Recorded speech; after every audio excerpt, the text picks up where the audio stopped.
Well, hello and welcome to a rather different episode of the Cigar Professor. I have decided that tonight we're going to invite all of my everyone that's on any of my TOFA social media, anyone that follows on Facebook, YouTube, or Twitter on the TOFA social media accounts as well. Hey, why not come on in and enjoy an episode of the Cigar Professor? What is the Cigar Professor? Well, I'm glad you asked. The Cigar Professor is where me and two other people who are really unimportant, just sort of eye candy, really. I mean, not even. They're actually uglier than me. I don't know. Why do we have more than one cigar? I'm the Cigar Professor, and I'm going to smoke this cigar with all of you and tell you all about it and talk a bunch of crap. And I guess maybe I might let some other people join me as well. Now, this is the Perdomo 10th anniversary champagne. It's a Connecticut cigar. This is in the Churchill Vitola. Lovely, lovely looking thing. It's actually the first Churchill that we've had in the Cigar Professor in over 11 packs, which when you stop and think about it, we've been going for a while now. And we haven't been able to afford a Churchill because we used to do weekly cigar smoking episodes. So when people bought a 3-month pack, it had 13 cigars in it. So the cigars all had to be smaller. We recently moved to a once-a-month format, and that allowed us to get some proper stonking great big sticks and have room in the budget to be able to do that. Well, the person responsible for this stonking great big stick is none other than Professor Damo, and I guess I'm kind of morally obliged to let him join the show. Damo, how are you? Surviving on the tail end of a sinus infection, so I'm hoping I've got my ability to taste tonight. If you can't tell, I'm a bit nasally. So you are our super taster. So you being nasally and blocked up is a little bit of a handicap, I've got to say.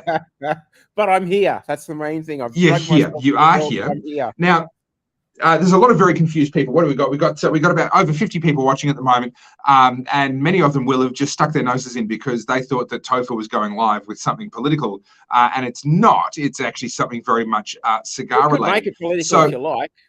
Well, we can make it political, yeah, if you want to. Look, but tell us a little bit about this stick. So, look, the viewers are probably not aware of this, and our other guest presenter, Omar, is insanely jealous. But when I wooed you as a friend, that I lavished my love on you, this was the stick that I wooed you with, was it not? This very one. This is what won you over. I have to say it worked spectacularly well because here we are some 5 years later and I'm still tolerating you. Only barely, I will add, but I am tolerating you, which is more than can be said for others. This, and it was a memorable stick too. It was a memorable day. We went shooting, we had burgers, and we smoked this cigar. And I introduced you, I'm going to claim credit for this. I introduced you to having tea, which is what I have accompanying me tonight, with your cigars. That was me. I did that. Yes, you did. All right. Now, so you've mentioned Omar, you've mentioned the unmentionable. Yes. Do we let him in, do you think? Was he even here? He said he was going to be late.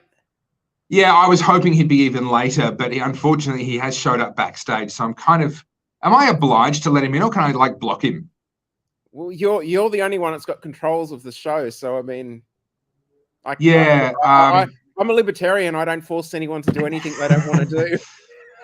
Look, about that, I might not be the only one that's got control over the show. I have a sneaking suspicion that Omar might have spied on me when I was entering my password one time, and at any given moment, he could actually just pop up and really ruin our evening. So, you know what? With that, really, really. I was just about to say, with that in mind, let's just get started without him and enjoy ourselves while we can. But there's the end of that. What's happening? Omar, good to see you. How are you? It's not really CT. Good to see your ugly face, dude. Wow, you're a real charmer. You're a real charmer. Well, he is only here because I saved his skin yet again. How did you have to do it this time? Well, I had to provide him with yet more cigars. I see. Say no more. Say no more. Yeah. So gracious you are, Dama. And then you can't laugh. Oh, look at that. Oh, that's better. Back down to the two of us. Topher has decided to do a disappearing act on us. Yeah, we can. He was having some technical issues at the start of the show. Yeah, and which is that's why we're a few minutes late getting started. And I'm still betting that it's because he hasn't got Apple equipment yet. nah, he hasn't. Don't get your hopes up. I am back. I am here. The issue is I bought a set of earbuds especially for this moment because after the debacle, and I will put my hand up and say, look, last month was a bit of a debacle. I didn't have a good time with my technology last month, so I had it all sorted this month. The problem is I got it sorted at the last minute, and the earbuds that I'm supposed to be using right now aren't working. And the phone, when it's using StreamYard, for some reason, won't go into speaker mode. It's strictly using the earpiece. But of course, my phone has to be in front of me so the camera can see me. And so, unfortunately, you're going to have another month of having goes at me until I come back next month, where it will really, honestly, truly, I promise, all be sorted. Is that when you're converting to Apple equipment? No. No, you know when that's happening? The day they bury me underground. That's when that's happening. We can make it happen. Absolutely. I understand that you would like to volunteer, Omar, and you've probably got all the right Apple skills. might even have, Apple branded coffins, and we'll bury him in one of those. Yeah, and people would pay. People would pay an absolute fortune for that because people who buy Apple products are stupid. We've established this. So often their equipment works.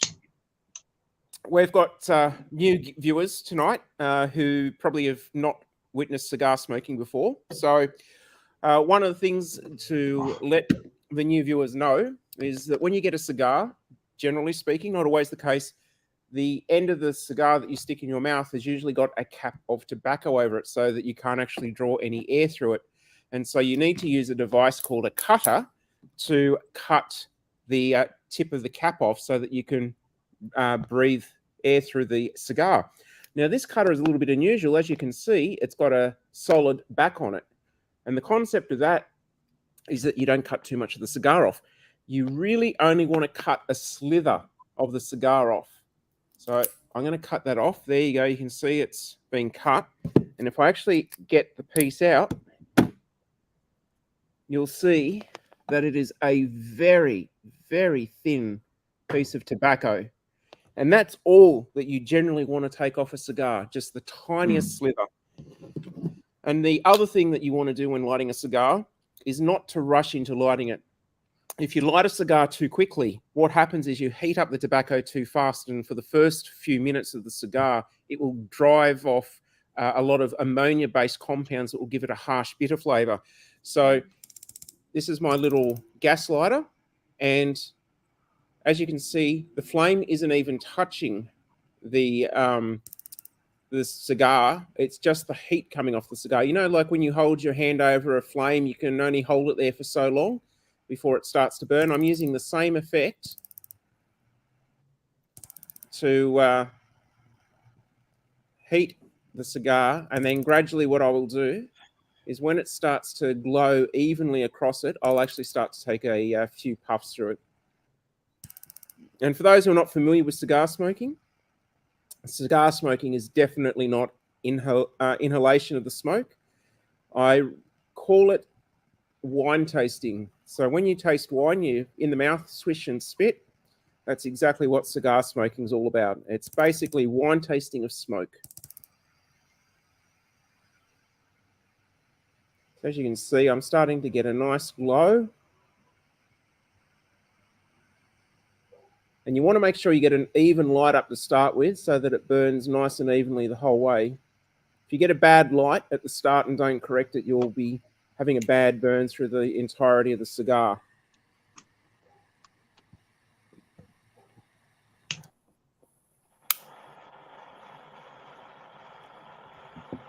And that is quite nutty and toasty, right on the light up.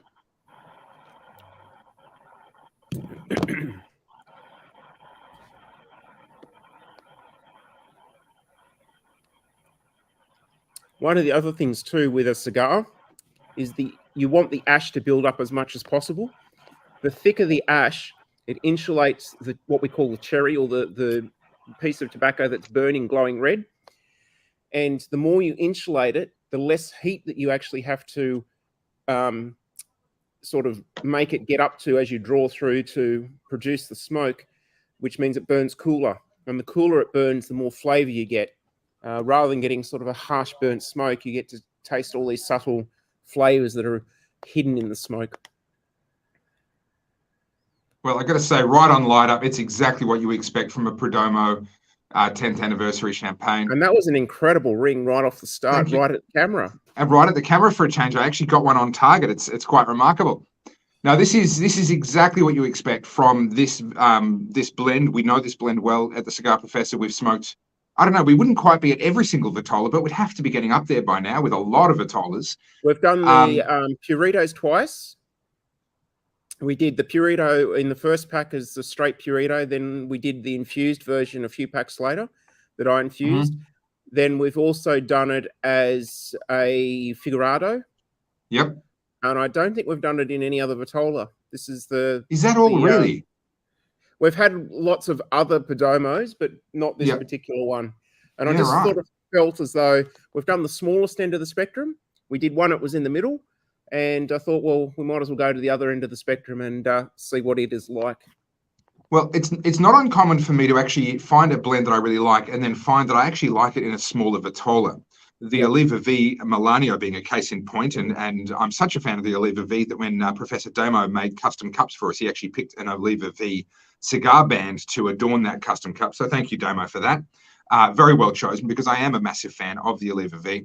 But it's actually one of the smaller Vitolas that I like the most. And what happens is you change the thickness, the ring gauge of a cigar, you'll change the ratio of the fill versus the wrapper, and that changes the flavor profile just a little bit.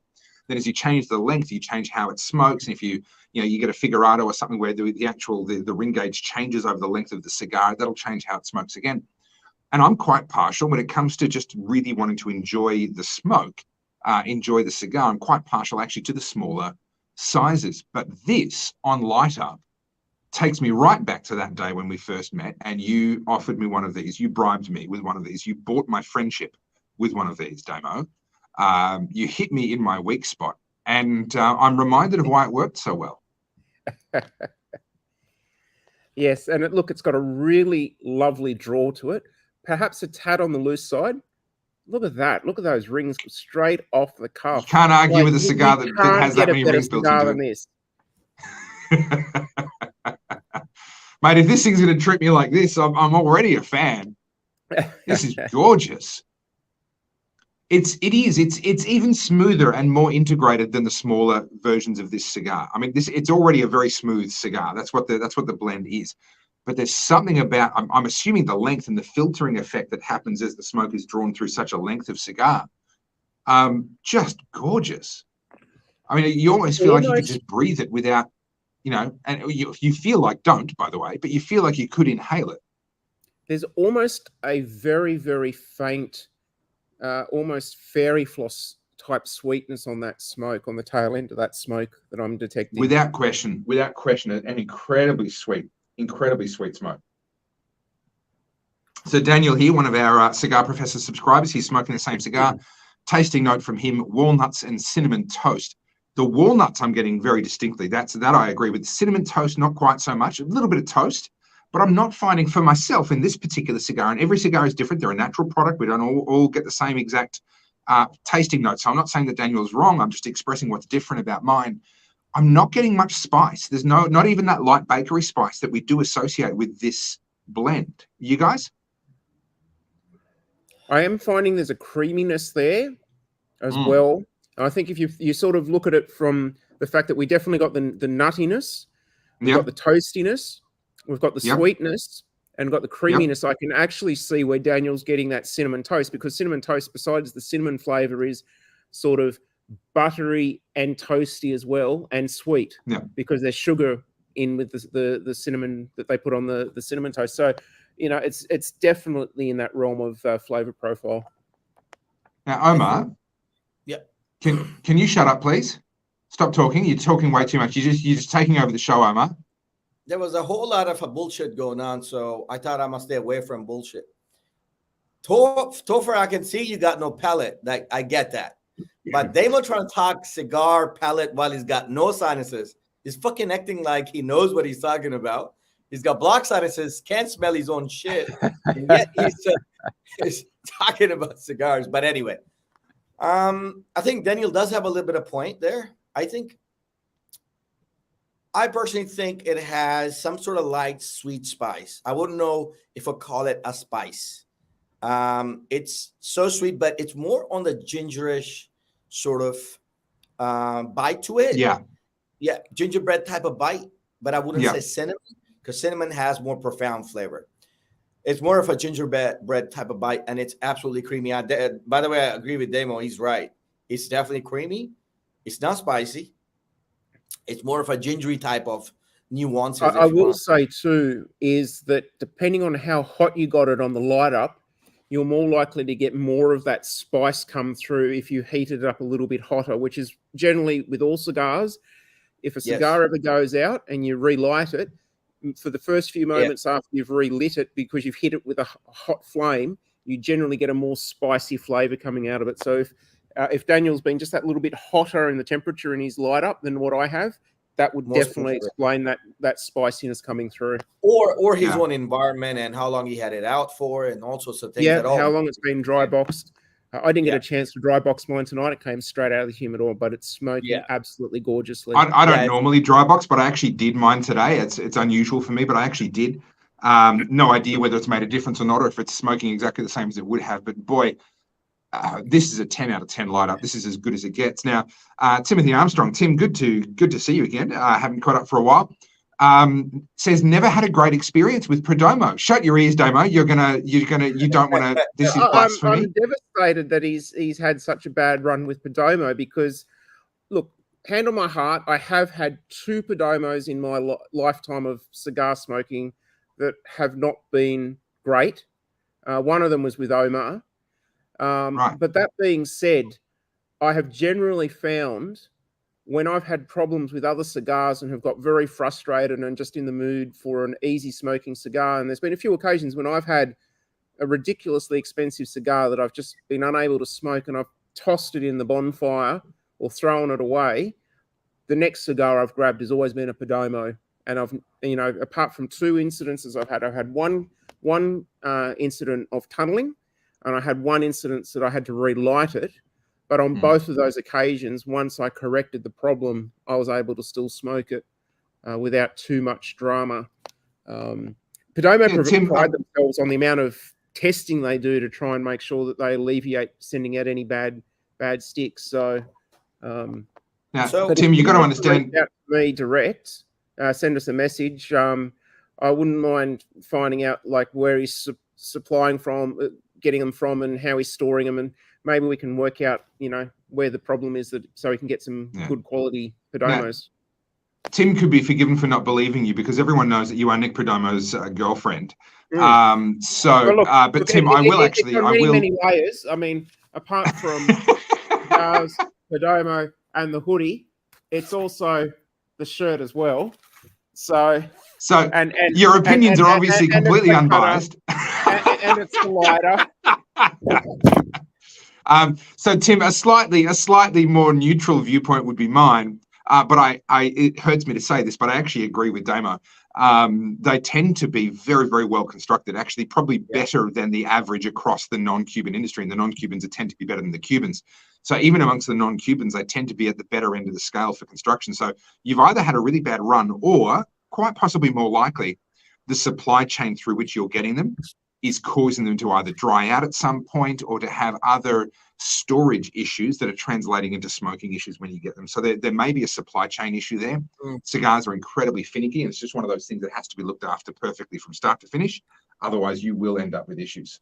And look, some cigars are more finicky than others. Some cigars like to sit at 68% humidity and burn perfectly well. Other cigars at 68% humidity find it's too moist, and you have burn issues with them, and you drop it down to 65 and they burn perfectly well.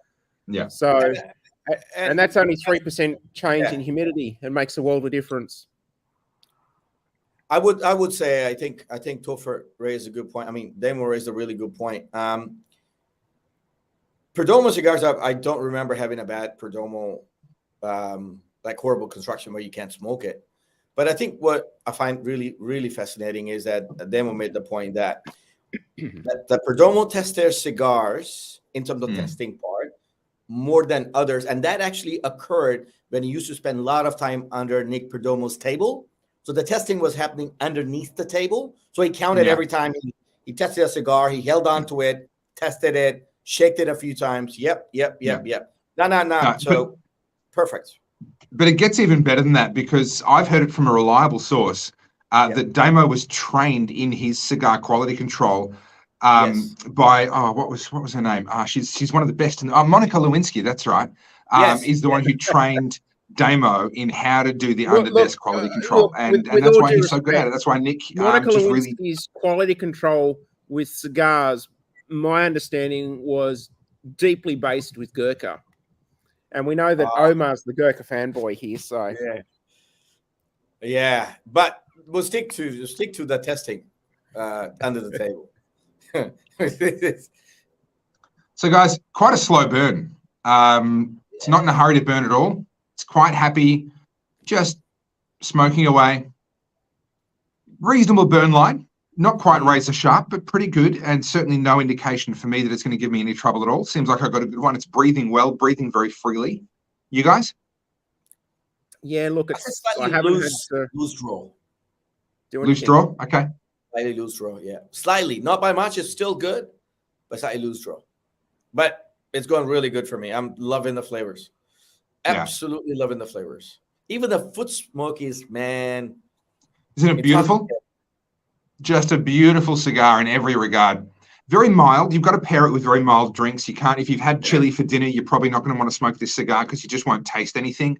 But, you know, I've got black tea to pair it with, and I've got just a good sort of mid-range whiskey that I've got here on hand. It's just a blend, nothing fancy.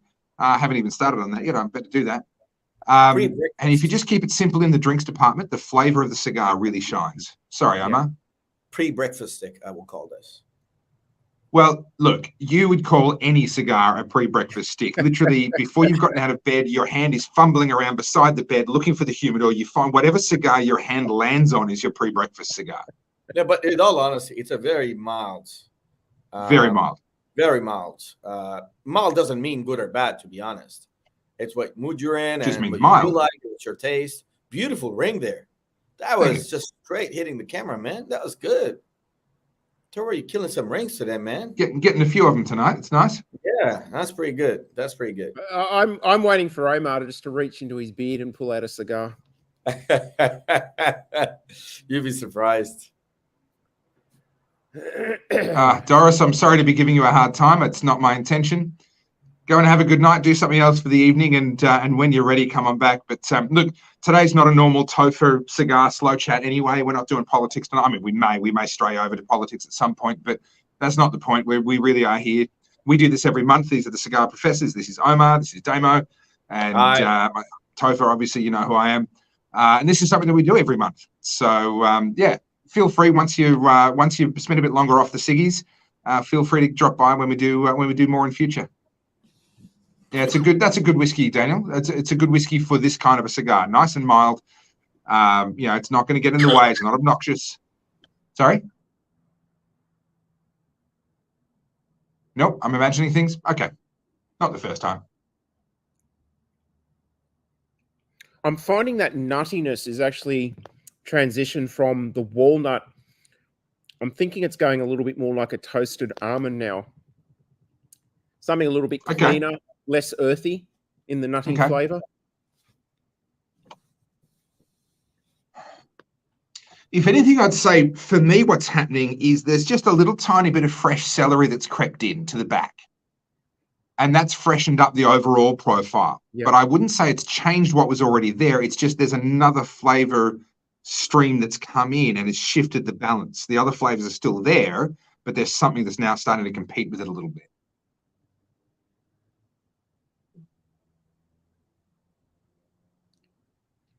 Well, Omar, I can't hear a word you're saying. That's the best way to have him, isn't it? That's the most intelligent thing he's ever said. Yeah. Stephen. Fantastic. Now, here's the thing. Stephen made a very, very good note there. I think it is probably the most accurate thing that's my palate. I think he's speaking from my palate directly. Because cedar just popped in. There was always a shortbread. I think that's kind of mixed up with cedar. I'm not talking about the nut stuff that you guys are talking about. Someone has nuts in their mouth. I don't know who, but but I think Stephen is on the money. He's absolutely on the money. It's creamy with the mild spiciness, which is called a ginger, and it's a shortbread biscuit with touch of cedar in it. It's absolutely gorgeous. Demo, maybe your sinuses are blocked. You're just getting nuts in your eyes, head somewhere. I don't know. Wow, you're a real charmer, Omar. No wonder we're your only friends. I tell you what. Oh, sorry, did I call us friends? Oh, dear. I ought to opt out before you do. No, but Stephen had like very, very good. That's great, Stephen.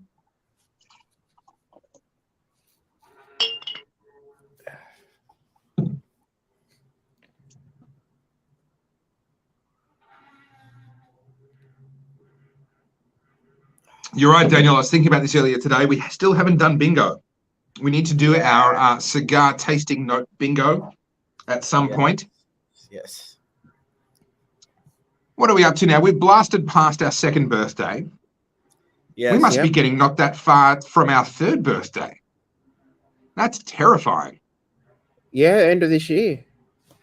I'm going to have to work out what stick we're going to do for that one. Yeah. All right. Well, you work on what stick we're going to do. Omar and I will collaborate on some cigar tasting note bingo to enjoy, to send out with the next pack and enjoy for our third birthday for the Cigar Professor. Ooh, no, that'd be something. Hi, David. David, just hey, up. David. It's been a while since we've, at least since I've spoken to you on the show.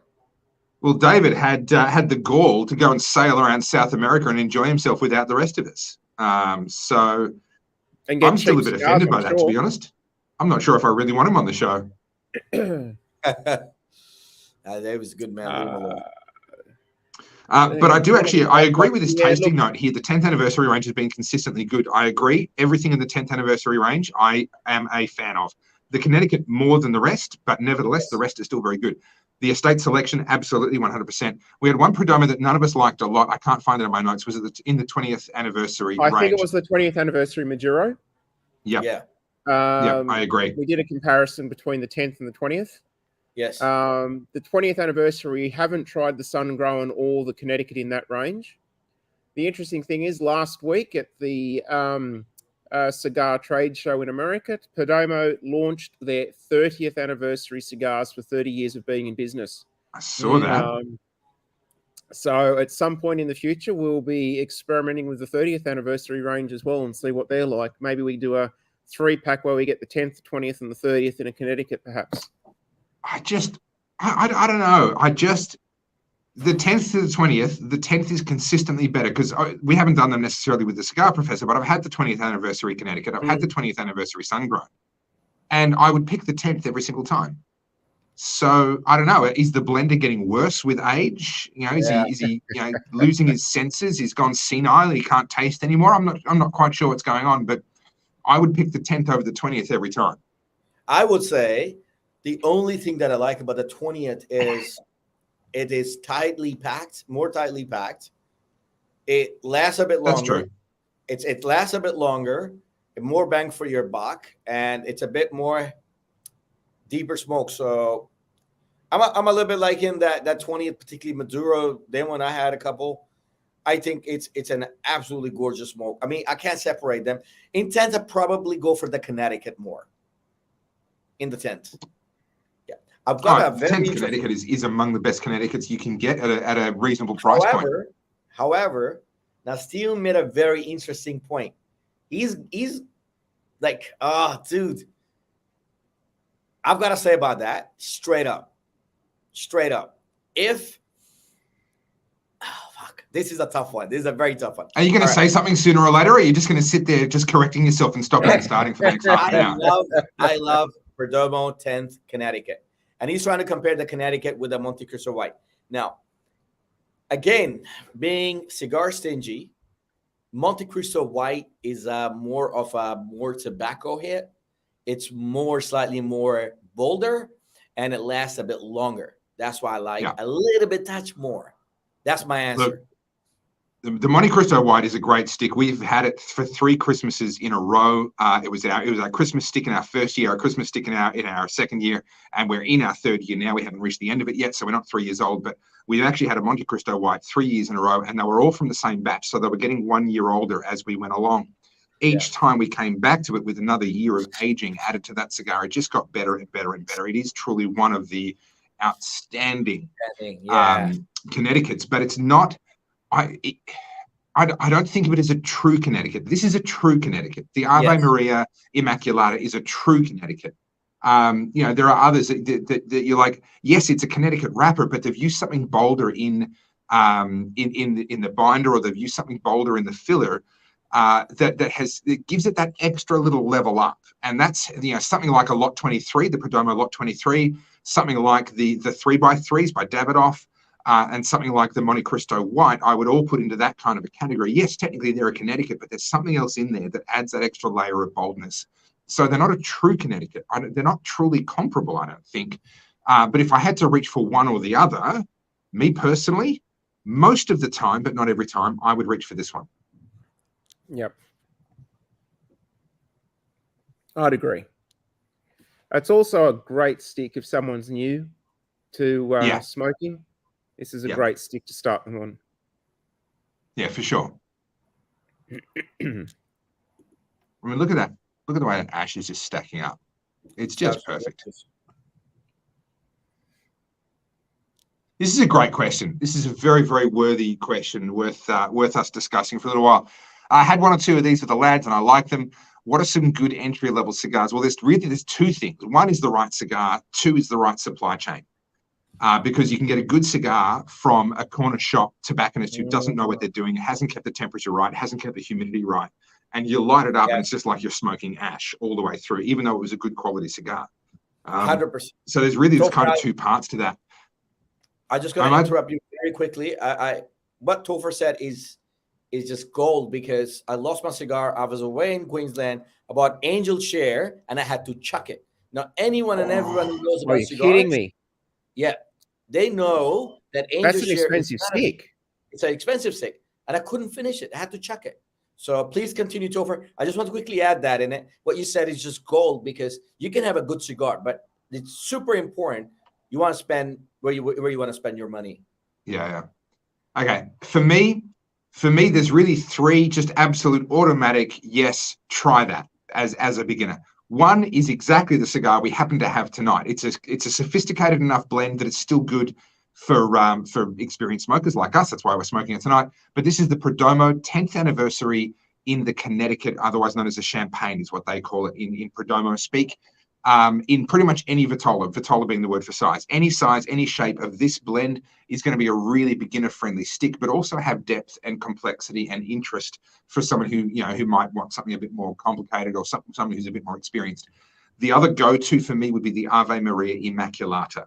Now that was actually literally the very first cigar that we ever smoked together on the Cigar Professor, and there's a reason why we picked that one to be the very first. It's an incredibly inviting, welcoming beginner's cigar. You can smoke that one, and it's going to treat you really well. The other one that I would add, because the Perdomo and the Ave Maria aren't necessarily going to be readily available if you're going to a tobacconist or looking around online. There's not everyone has them. We do, of course, we can supply them, but if you're looking around elsewhere, the Davidoff range is a pretty good range. Now, they've got a distinct kind of flavor of their own. The Davidoff range is just a little bit distinct. Anyone that's an experienced cigar smoker knows the Davidoff range is just kind of a slightly separate thing, but it's very beginner friendly. Their construction quality is very, very good. The flavor is good. Absolutely. And the only downside is you're going to pay a little bit more for a Davidoff. The only thing I add Connecticut is another one you could add to that list. Nub, Connecticut. Yes. Yeah, I'd forgotten that. Yeah. Yeah. The only thing I would say, I think it's not really a lot about what you get, but as long as you get someone who looked after the cigar is far more important. Now, that's a good ring. That's a heavy duty ring. I would also quickly add that if you get hold of, I'm not a big fan of Cuban cigars, as everyone knows, and I don't, hide it. I don't think Cubans make good cigars. in general. But Hoya de Montre and small Monte Cristo sizes can also be very pleasant to have. I think they within the Cuban range, small Monte Cristos and Hoya de Montres, they're very nice startup cigars. Very enjoyable indeed. Julie has asked pretty much the $1 million question that splits the cigar smoking world in half. And you can't wade into this question without getting hate from one direction or another. But given that I do know there's quite a few sort of curious cigar smokers or beginner cigar smokers that are watching at the moment, it's worth kind of commenting on that. Do the best cigars come from Cuba? Well, according to the Cubans, of course, the answer is yes. And I would say the cigars with the most history and the cigar brands with the most history will come from Cuba. Everything that's non-Cuban is referred to in the industry as New World. So there's Cuban cigars and there's New World cigars. Those are kind of the categories. And at the Cigar Professor, we've smoked, we had some packs that were dedicated, or a pack that was dedicated to Cuban cigars, and we've had a few Cuban cigars along the way elsewhere. And, we've actually come to the conclusion through literal trial and error and smoking and sharing and listening to other people's thoughts and feedback and looking at what they cost and looking at how many construction issues we have with them and how well they smoke. Honestly, I default to New World cigars now. I default away from Cuban cigars. There are occasions where I'll have a Cuban and I'll want a Cuban, and that's always a little bit special. It's always, you do feel like it's a Cuban. Like there is still that perception, whether it's real or not, it's kind of secondary. There is that perception still. But if I just want to know that my money is going to go on something that's going to smoke well and taste good, I'll actually go for a New World cigar almost every single time. 100%. And I've smoked thousands of cigars. I smoke a lot of cigars. I love Cuban cigars, and I've smoked $1,000, $1,200 cigar, Cuban cigar. I would say this, though, some of the best cigars I've ever had, and then we witnessed two of them, a Monte Cristo and a Wild Churchill. They were both Cubans. The top of the tree rarely is a Cuban cigar, but you're going to chase that for thousands of cigars to get that cigar. And if you have millions of dollars spare, or you have this inner thing that says, I'm going to find a Cuban cigar, go for it. Yeah. Otherwise, every day you want to enjoy a cigar. You don't want to be angry about it. You simply want to follow the traditional cigar. Then you got to go New World cigar. Simply put. One of the biggest problems with Cuban cigars is they're a product of their own success. They are so successful that they no longer have to put any effort into the quality of what they manufacture or any care into what they're producing. And so they will produce as much as they can, as quick as they can, as cheap as they can, because they will get top dollar for it. And there's no incentive to improve on that, because there will always be someone willing to pay the money to buy the cigars. And the demand has outstripped supply for Cuba. And so what you find is, with a lot of the other New World cigars, they have to focus on the quality and the experience of the smoke in order to compete with the brand name and the brand image of Cuban cigars. And so they're putting a lot more time and effort into the thought of the flavor and how it burns and how it changes, and to provide you with a box of cigars where you can smoke every single cigar in that box and not have a problem. Now, with Perdomo cigars, I've probably gone through in the last 5-10 years, probably about 4 or 5 boxes of just Perdomos, which is probably about 150 cigars. And I've only had 2 problems with that. I can honestly say with every box of Cuban cigars that I've dealt with, I've had no less than 4 cigars per box that's had a problem. And I haven't smoked every cigar in that box either. And hand on my heart, the best 1 or 2 cigars I think I've ever smoked, Cuban. Probably the worst 10 or 20 cigars I've ever smoked Cuban as well. So generally speaking, I've found that I've had more issues and more burn problems with Cuban cigars. And this is a problem for new smokers, because new smokers look at this incredible brand image and reputation that the Cuban cigars have got, and then they get into cigar smoking and have all these issues, and they can't understand what's going on, and they don't realize that it's the cigar, and they think that it's themselves, or it's too difficult, or it's not as pleasant or not as enjoyable activity as what they were hoping it was going to be. Whereas if they had started off with one of these, or the Ave Maria Immaculata, or the Nub Connecticut, they would have just had an incredible experience straight off the cuff, and really just realized, it's not as bad as it could be, the experience has been with the Cubans. And speaking of Cubans, it's a very relevant thing to ask by Fred. Question for the table. I can't read it. Demo, can you read it for me, man? No, my camera's in the way. So it's going to have to read it for me. Well, look, Fred, you ask a very relevant question because I used to think so, and I was quite proud of that. And then when I met Damo, I realized I had competition, and maybe Tofas weren't the biggest assholes. And then Damo introduced me to Omar, and I just have to bow to his greater expertise. So what I would say is probably the world's biggest assholes are named cigar professors. That's probably the conclusion that I'm coming to. Yeah, that's probably right. That sounds about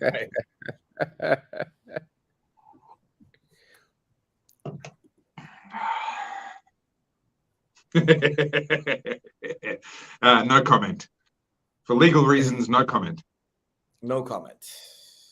Listen, I'm actually finding myself really, really tempted to actually ash this. Now, I know it'd probably hold on for another half an inch or more, but I'm in my studio and I just don't feel like having ash all over the floor. So I'm really struggling here, guys. I know we normally have an unofficial ash challenge, and every time Omar wins, he lords it over us for the following month. Every time he loses, he sooks.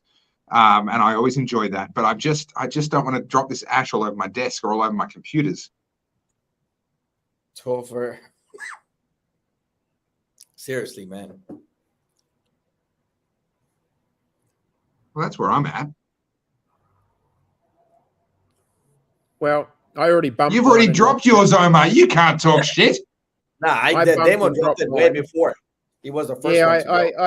I accidentally jarred my cigar and dropped it before. So. Oh, yeah. Wait, so you're telling me that I've already won the ash challenge so effortlessly that I didn't even notice?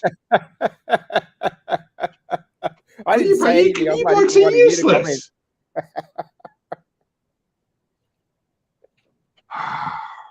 Wow. Just wow. Well, we're giving you all the comments on the rings, what didn't want to inflate your ego too much. And there it goes, right on my desk. There you go.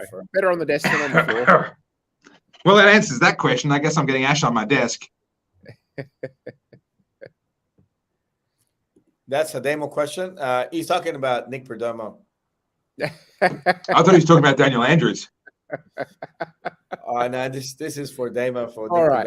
So, a lot of people, particularly new cigar smokers, are going to wonder why there's so many different size cigars. And apart from the flavor differences, as Topher alluded to before, the ratio between the outer wrapper and the fill makes the flavor change. The size is predominantly based on how much time you've got.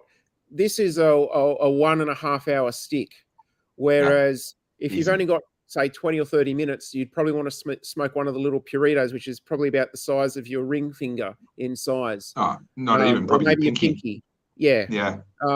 And sort of, as you go up in size, you basically increase the amount of time that you've got to smoke that cigar.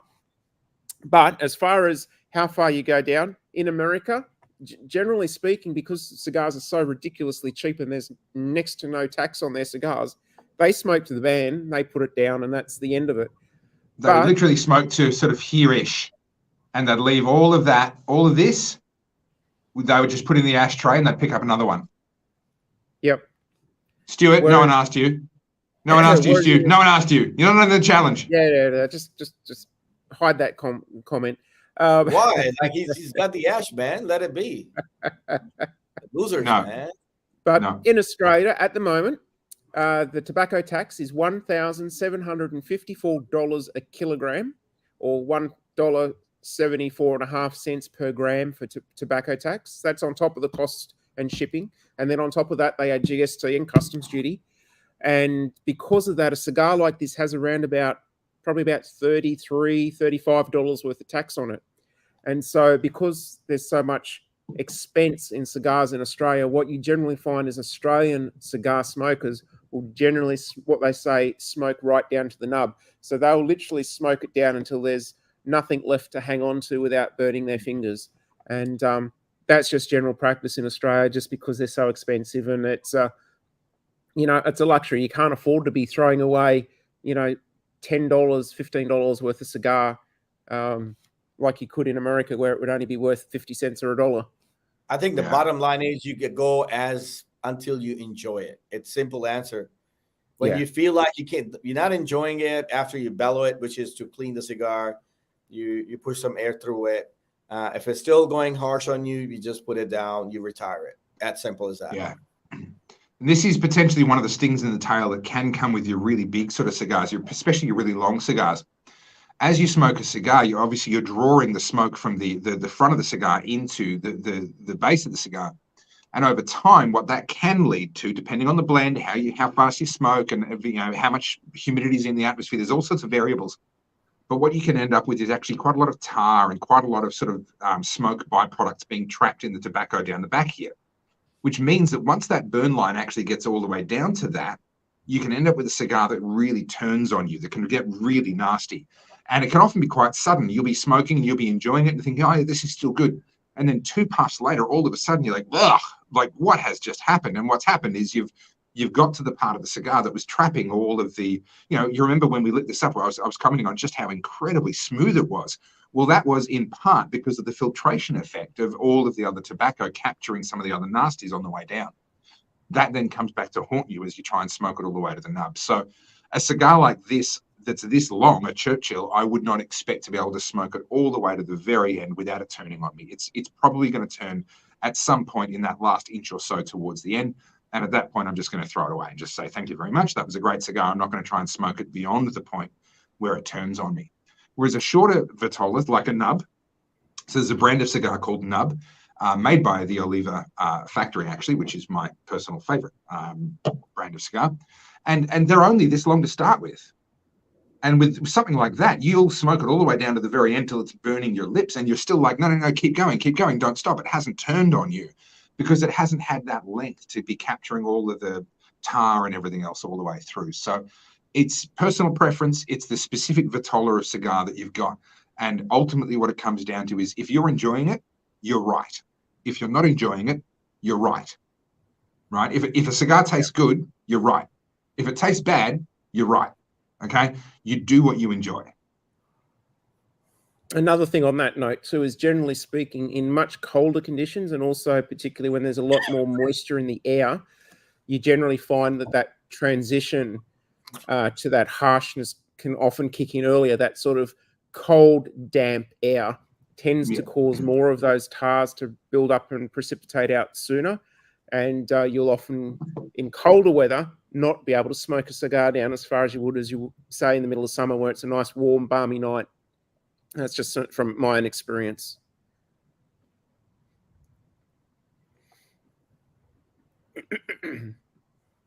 There's a few people just jumping in and commenting an awful lot. Someone's just punching in a bunch of names. I've no idea why.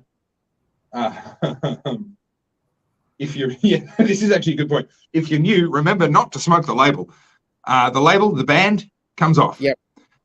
We like to leave the band on until the burners almost reach the band. And the reason we do that is because the warmth of the smoke will actually soften. There's like a gum that they use to affix these bands on there. And the warmth of the smoke and so forth will just soften that a little bit, make it a bit easier to get it off with minimal risk of actually damaging the cigar itself.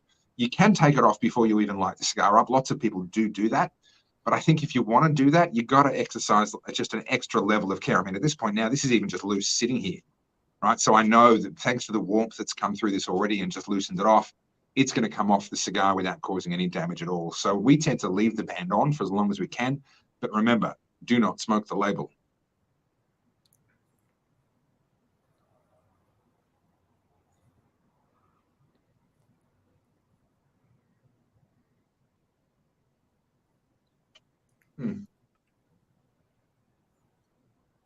That smoke is also definitely, the texture of that smoke has developed a slight thickness, a little bit of chewiness to that texture. It's still a smooth smoke, but it's almost got a sticky texture to it now. I would say it's notably less smooth than it was. I still agree it's in the smooth category.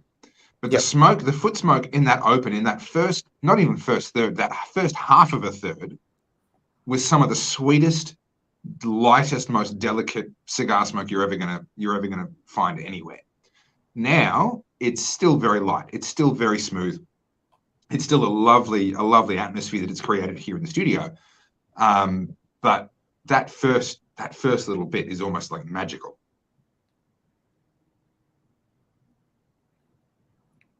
Well, if we were Renault Rivkin, you'd light the first bit, you'd smoke it, you'd put it down, you'd walk somewhere else into the next room, pick up the next one and light up and start again.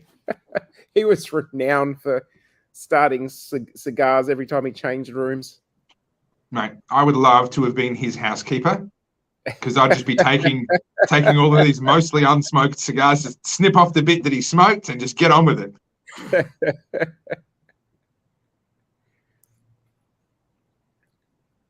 I can't believe how many rings you found in that cigar.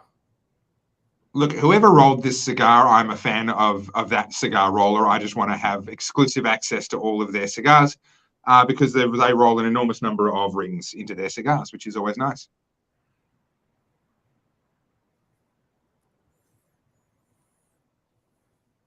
Oh, no. Stuart, what happened? Tight draw, really? So a perfect draw, for those that don't know, a perfect draw is this tool here. Actually, let me move things around and get it so that people can see what I'm doing here. There we go. So a perfect draw is this tool here. And what it does is it's like a spike, but on one end of the spike, it's got some barbs. I'll get it in front of my face. Hopefully you can see that. It's got some barbs. And what you're able to do is if you get a cigar that's a bit plugged, and this happens mostly with Cubans, but it does happen with every cigar, as it sounds like it's happened with Stuart's, you would actually insert that into the mouth of the cigar and twisting it lots and lots and lots, and then pulling it out, bringing out little shards of tobacco with it. And you do that as often as is needed, and you go as far as is needed, bringing it out regularly just to clear out any tobacco that it's kind of cut. And that way you can get a cigar that might be too tightly packed or perhaps is a little bit too humid. Obviously, the more humidity is absorbed by the tobacco, the more tight it becomes, the less airflow is allowed through. And that's why something like a perfect draw exists in order to repair something like that and get it so that you can still smoke a cigar. Because once you've lit a cigar, you don't want to then stop smoking it and put it back in your humidor or try and come back to it, more than a few hours later. I mean, if you have to, okay, yeah, a few hours, okay, fine. But I avoid having to relight a cigar the following day like the plague. I'll sit up till whatever time it takes to finish it that same night because it's just not the same. And so if you light up a cigar and then you discover, hang on, this is too humid, it's too tightly packed, I need to dry this out a little bit. You can't just dry it out and dry box it for a few days and come back to it because it'll just taste horrid. So that's where something like this comes in to just clear a bit of it straight away. So Stu, sorry to hear that's happened. That's a little bit unusual with a Perdomo. Also, because I'd almost wonder handmade, what literally hand rolled, what can happen is they actually form the inner leaves of tobacco into tubes, and sometimes if the tubes get a little bit of a twist on them as they're rolling them up, that can cut off the channel that the air flows in. And so what that perfect draw tool does is it just basically punches through the little kink in the tobacco leaves and produces a little corridor for the air to flow again. Yeah. All right. Here's a good question. Top 5 Connecticut's. I think we've already mentioned probably 3 of them. That'd be this one. The Sorry? We've already mentioned 3. Perdomo 10th anniversary, Ave Maria Immaculata, Nub, Connecticut. Yep. What would you add to round that out to 5? I think Gurkha Chairman Select or Drew State. That's That's not really a Connecticut though. That's more of a natural wrapper, isn't it? It's a brilliant cigar. You're right. It's one of the few Gurkhas that I do actually rate. I don't rate Gurkha overall, but that's an exception. But I wouldn't put that in the Connecticut category at all. Underground Shade is another one that I really like. That's a good one. Yeah. The Underground Shade. Southern Draw, Rosa Sharon. Yes. That was actually, you know what? Yes. Now that you mention it, I was going for what's the Leaf by Oscar. Yeah. They don't have anything called a Connecticut. They've got the Connecticut. It was called a Connecticut, was it? Yeah. Okay. I'm just trying to think back because we've had every single cigar in their range over the last 2.5 years. You like the Sumatra the most? I like the Sumatra, the Corojo, and the Sumatra were the two that. that really got me. But I'd say that's another really good Connecticut. That's in more of a, now mind you, the Room 101 farce, that wasn't bad. That was the flavor Maduro profile. wrapper, though. The 101, the farce. That was the one that we had in the Lonsdale Vitola. That was a Maduro. That was the second. Really, that was the second cigar we ever had. Yeah. It was either a Maduro or a natural, but it's a dark wrapper. And we're gonna have to go back to the instant replay on that one. I'm gonna go back to the episode and have a look. I don't have any in my humidor. That was a Connecticut that we all did like was the 3x3, which was the budget line of Davidoff. Yeah, the 3x3 Tubos were a great cigar. And we can't go this far into a list without mentioning again the Monte Cristo White. It's a fabulous cigar. So there you go. There's more than 5, but probably I'd say it's easier to list a top 3. All right, top 5 gets harder. Top 3, this one, the Nub Connecticut, and the Ave Maria Immaculata. Yeah. That Ave Maria Immaculata, that's almost a fail-safe go-to for me, and particularly if I'm with someone who's not a seasoned cigar smoker, who only has maybe a couple a year and just wants a smooth, easy smoke. And particularly if they're after one that's a long smoke, like they're going to sit down with me and have a 1 to 2 hour sit around a campfire and have a smoke with me. I'll usually pull one of those out because they can. It's a lot less taxing on the palate, and generally speaking, it's also a lighter strength cigar as well, and so they'll usually get through that quite easily. Whereas if I pulled out a heavier cigar, they probably only get halfway through it, and they'll have. You pull out a Monte Cristo White on someone who only has a few a year, and they're going to turn green halfway through. It's just too much. So actually, what am I pairing with? I've turned green on a Monte White once. Mind you, I was dehydrated and just finished chainsawing down a tree and chopping it up, and I was totally exhausted, dehydrated, and decided it was worthy of a cigar. And I definitely went green on that. I couldn't even walk straight. I threw up and fell over. Omar, did that just sound like a bunch of weak-assed excuses to you? Yeah, very weak. They say weak as piss. Well, speaking of piss, the Get Wrecked Here, right, is asking what am I pairing it with? Well, I've got black tea. I think it's a great go-to. I have black tea with basically every cigar I smoke. I think it's just a fabulous way of keeping the palate wet, dealing with any dryness that may kick in, and the flavor profile of just a basic black tea. This is the cheapest Coles or Woolies black tea that you can get. It's like 4 cents a bag. You couldn't get a cheaper drink. And all I've got in terms of the whiskey is actually just a Dimple 12, just a cheap blend. It's a go-to. I've pretty much always got some in the decanter. And it's just a good go-to when you need something inoffensive that it doesn't draw attention to itself. It just kind of does its thing and allows you to taste the cigar. It doesn't want you to taste it. It just accompanies whatever you've got. So that's what I've got tonight. Now, boys, we haven't actually done a drink check, so this is a good opportunity. Tell us what you boys have. Just a black tea, dude. Let me guess. Hang on. I've been working. I have psychic powers. You should know this. I've been working on this. I'm getting black tea. There's a creaminess. It's not from Nick Perdomo. It's from somewhere else. It's a creaminess. I'm gonna say you put cream in it. Yes. Right. And there is a sweetness. And it's not my sweet innocence. It's different to that. It's I'm going to say you've had black tea with milk and stevia. No milk. No, cream. Sorry, with cream. Yeah. And stevia. Now that's gay. Ugh. Well, but that's exactly why I assumed that's what you were having. Yeah, no. You are looking at the mirror. All right, Omar, tell us what we already know. You're having the same drink as you always have. Nah, just a little bit of a cream and just a touch of honey in it. Because he's not man enough to drink his tea black. That's what it is. Like, are you worried that you'll turn blacker? Look, yes, I do, but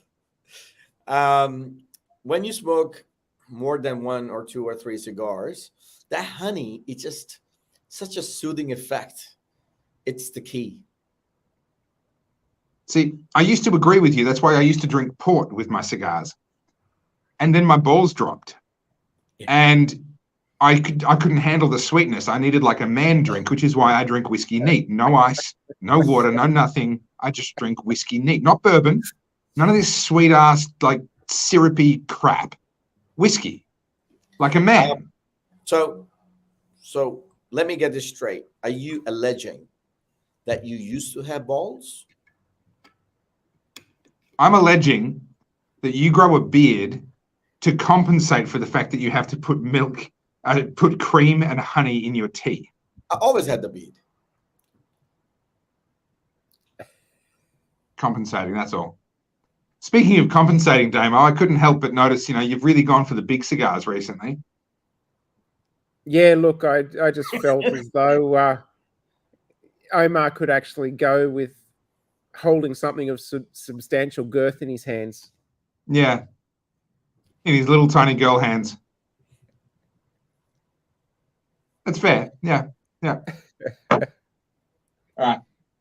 Let's see if our viewers are saying anything more intelligent than us right now. I mean, I'm sure they are. Oh, thanks, Stu. That's very kind. Become the new Lord of the Rings. All right. So, Pretty Boy Floyd, you're watching on YouTube. Can I suggest you send a message to the Cigar Professor Facebook page? We do everything through Facebook. Sorry. We've got stuff that's going to be really suitable. So, but of course I can't talk about it here. So sorry, it's just the rules are what they are. So send us a message on Facebook. Yeah, there you go. So your comment earlier, Damo, about how a really cold environment can make a cigar misbehave.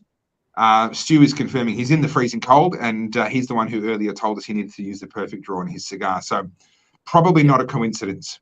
Probably the two are related. Look, my theory is, and I can't prove it, but the cold air coming in causes the tars to drop out and sort of gum up in the leaves and cause those blockages. Yeah. Because the only reason I say that too is the coldest nights over the years when you've been smoking in your garage with the door open have been the nights that you've actually had the tar actually coming out the back of the cigar, and you've had to trim it off to get rid of it. So. And I'll add to that, actually, where it got really bad for a couple of weeks there, back when we were doing the show every week, I had about 4 or 5, maybe 6 weeks in a row, and it was just a struggle. And that was actually when I kept the humidor in the garage. It was during winter, and so it stayed cold. But because it stayed steadily cold, it was on the south side of the house. The garage never got warm. The temperature was pretty steady. I kind of thought, well, what you need is a stable temperature, and a cooler temperature is going to slow down the rate at which the cigars age, reduces your risk of any kind of mold or cigar beetle or any of this sort of stuff. So I thought it should be fine. It'll just sit there at sort of 14 to 16 degrees most of the time. And that's perfectly acceptable in terms of a 2-degree range up and down. But honestly, it was during that period that I was having problems with every second or third cigar. It was just ridiculous. And then I kind of twigged and went, hang on, what's changed? What's changed is my humidor lives in the garage now instead of inside the house. And when I got it back inside the house, put it back into the pantry, which again is a nice stable sort of a temperature. It doesn't change very much, but it was sitting around the 18 degrees mark instead of the 14, 15, 16 degrees mark. That couple of degrees made a world of difference, and all those problems disappeared within a week or two.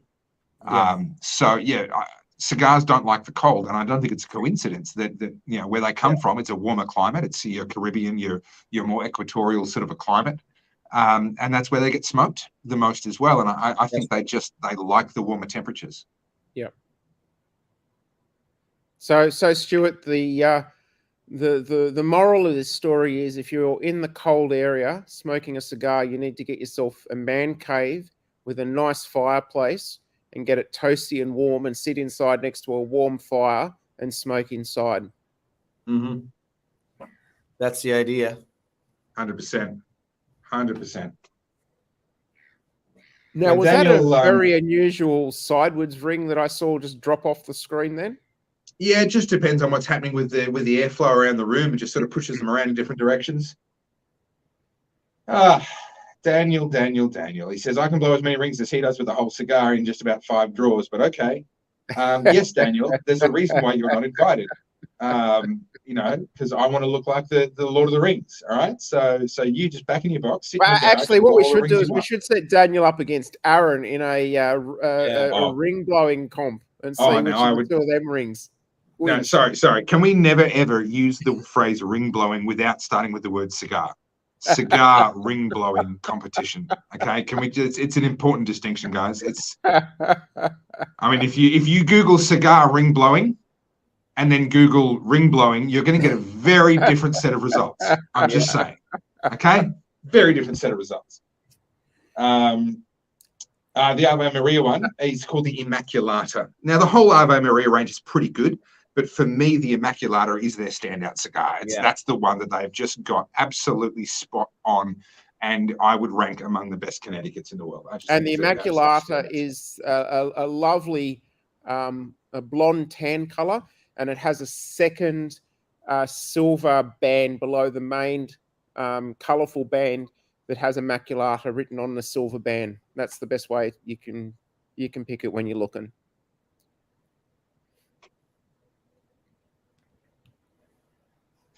Yeah, Stephen's not wrong. Being cold also just spoils the experience. A campfire can make a difference, but nothing beats the warmth of spring and summer. Yeah, sitting outside at 10 o'clock at night during summer, enjoying the last heat of the day, smoking a cigar. That's where it's at. That's where you want to be. Stu, move. Yeah. Move house. Go and live somewhere else.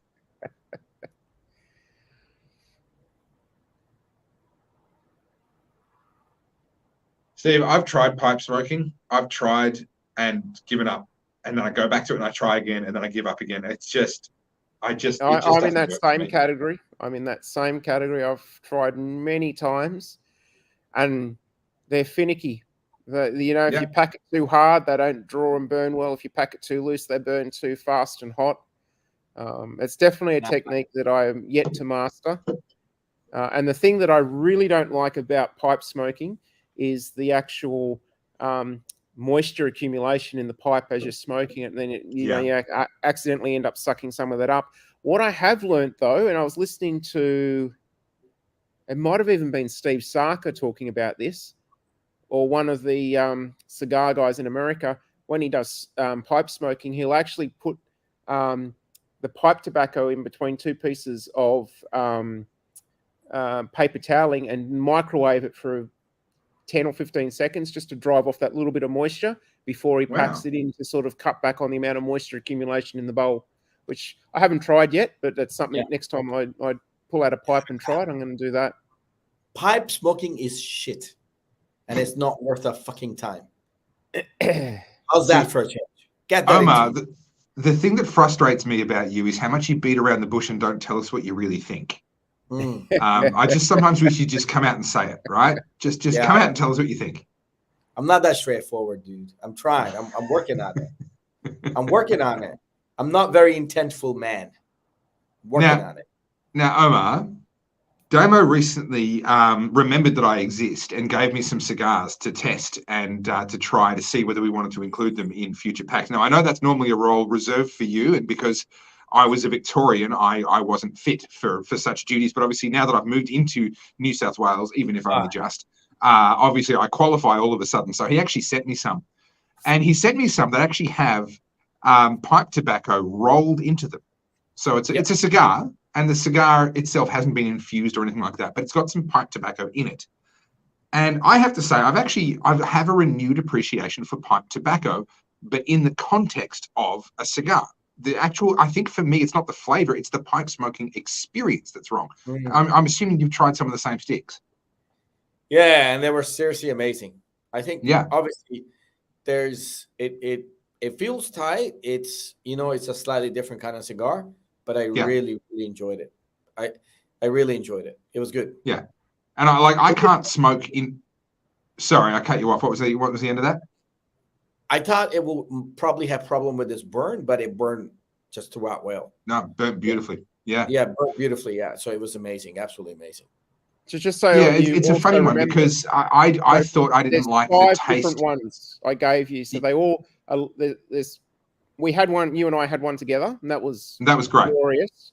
Really the other enjoyed 4, they're all the labels all look the same, but if you read the very small micro print, they're 4 different ones.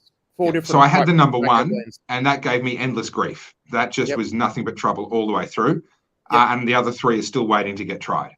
Okay. So for our viewers who are not familiar with pipe tobacco is generally, not always, but generally a heavily infused tobacco. It's infused with fruits and spices, vanilla and cardamom and berry flavors and notes of alcohols and liqueurs and things like that. And so one of the things that pipe smokers will say is that the unburnt tobacco smells very fragrant and very almost edible in its smell. But when you actually burn and smoke the pipe, it never seems to live up to that initial fragrance that you get from it before you burn it. And the concept of that cigar with the pipe tobacco mixed in with it is to actually give you that experience of actually getting those beautiful flavor notes actually coming through in the smoke, not just having them in the tobacco before it's burnt. Yeah. Cool.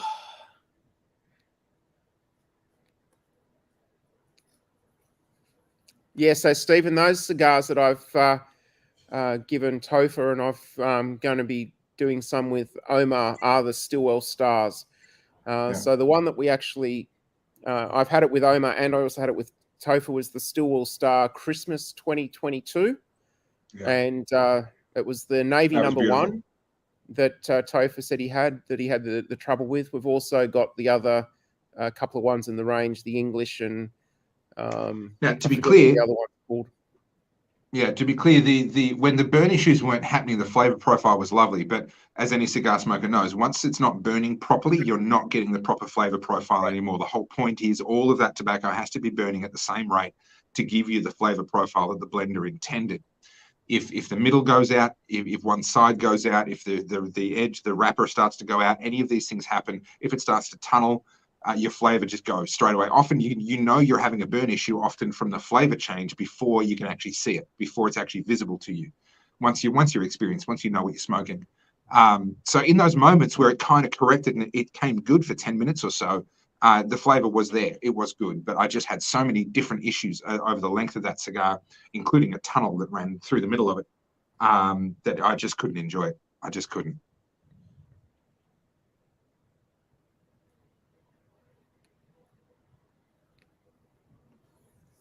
How's the cigar going, Tuff? Look, this one's brilliant. Beautiful construction. I've had just 0 issues with this cigar. I've dropped the ash once. It's getting close to being ready to drop a second time. Beautiful flavor profile. It is building slowly. I will note, though, there's been an absence of flavor notes. There's been an absence of us going, oh, I just got this. Oh, I just got that. It's very consistent. It has been not much transition. Consistent, a bit same.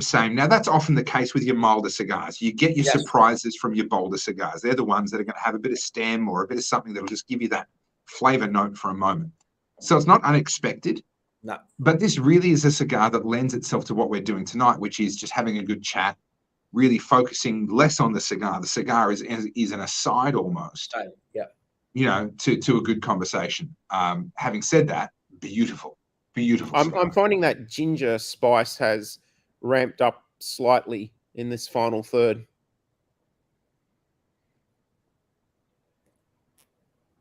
Look at that. Ring after ring after ring. Beautiful, thick, velvety ones as well.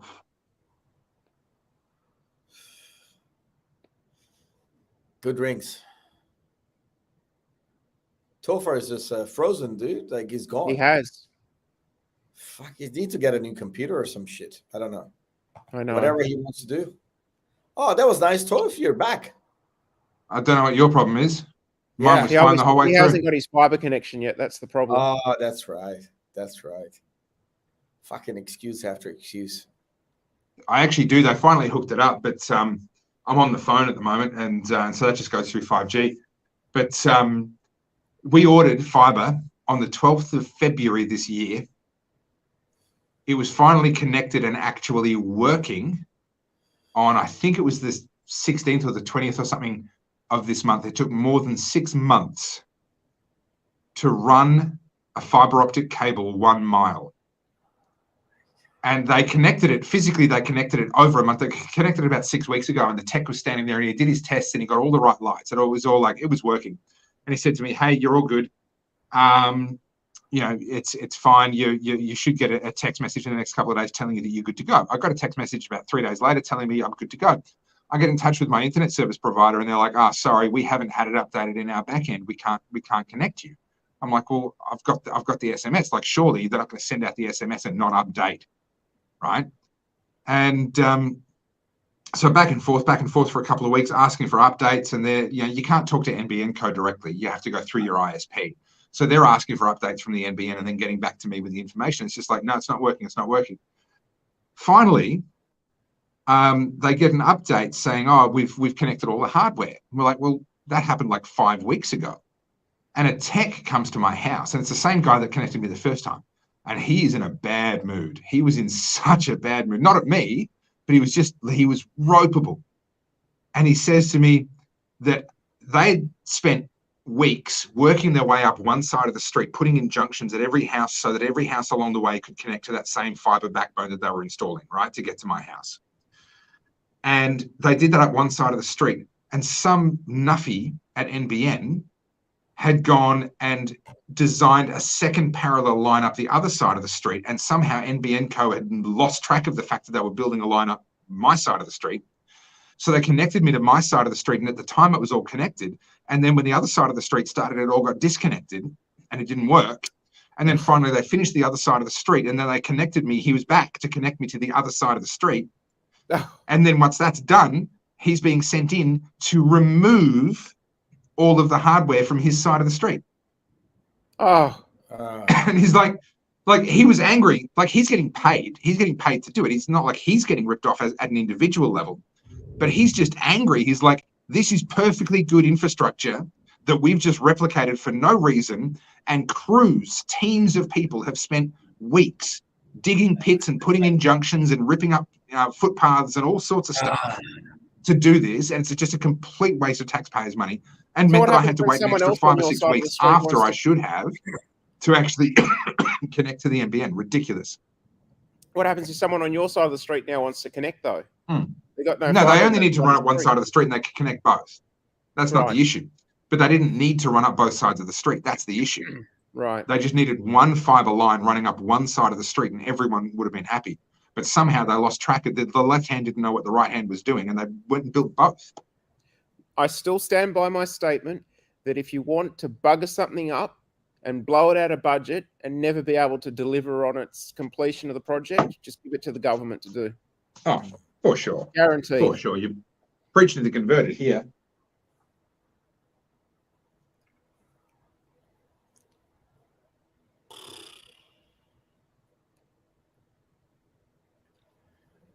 Well, I'm going to up you one on that, Daniel. The celery note that Topher was picking up earlier in the piece, that freshness, for me at the moment, I'm almost getting it like a bit of fresh fennel. Hasn't quite strengthened to that for me yet. I'm not quite at the final third, but I'm getting close. Oh goodness, you've raced ahead, Damo. Yeah, I'm same as Topher. I'm having to puff a little bit more to try and get the flavours through my sinuses. Ah, yes, of course. You able to retrohale at the moment? Not really. I can, but it doesn't do much. I don't normally do it anyway because I don't really know how.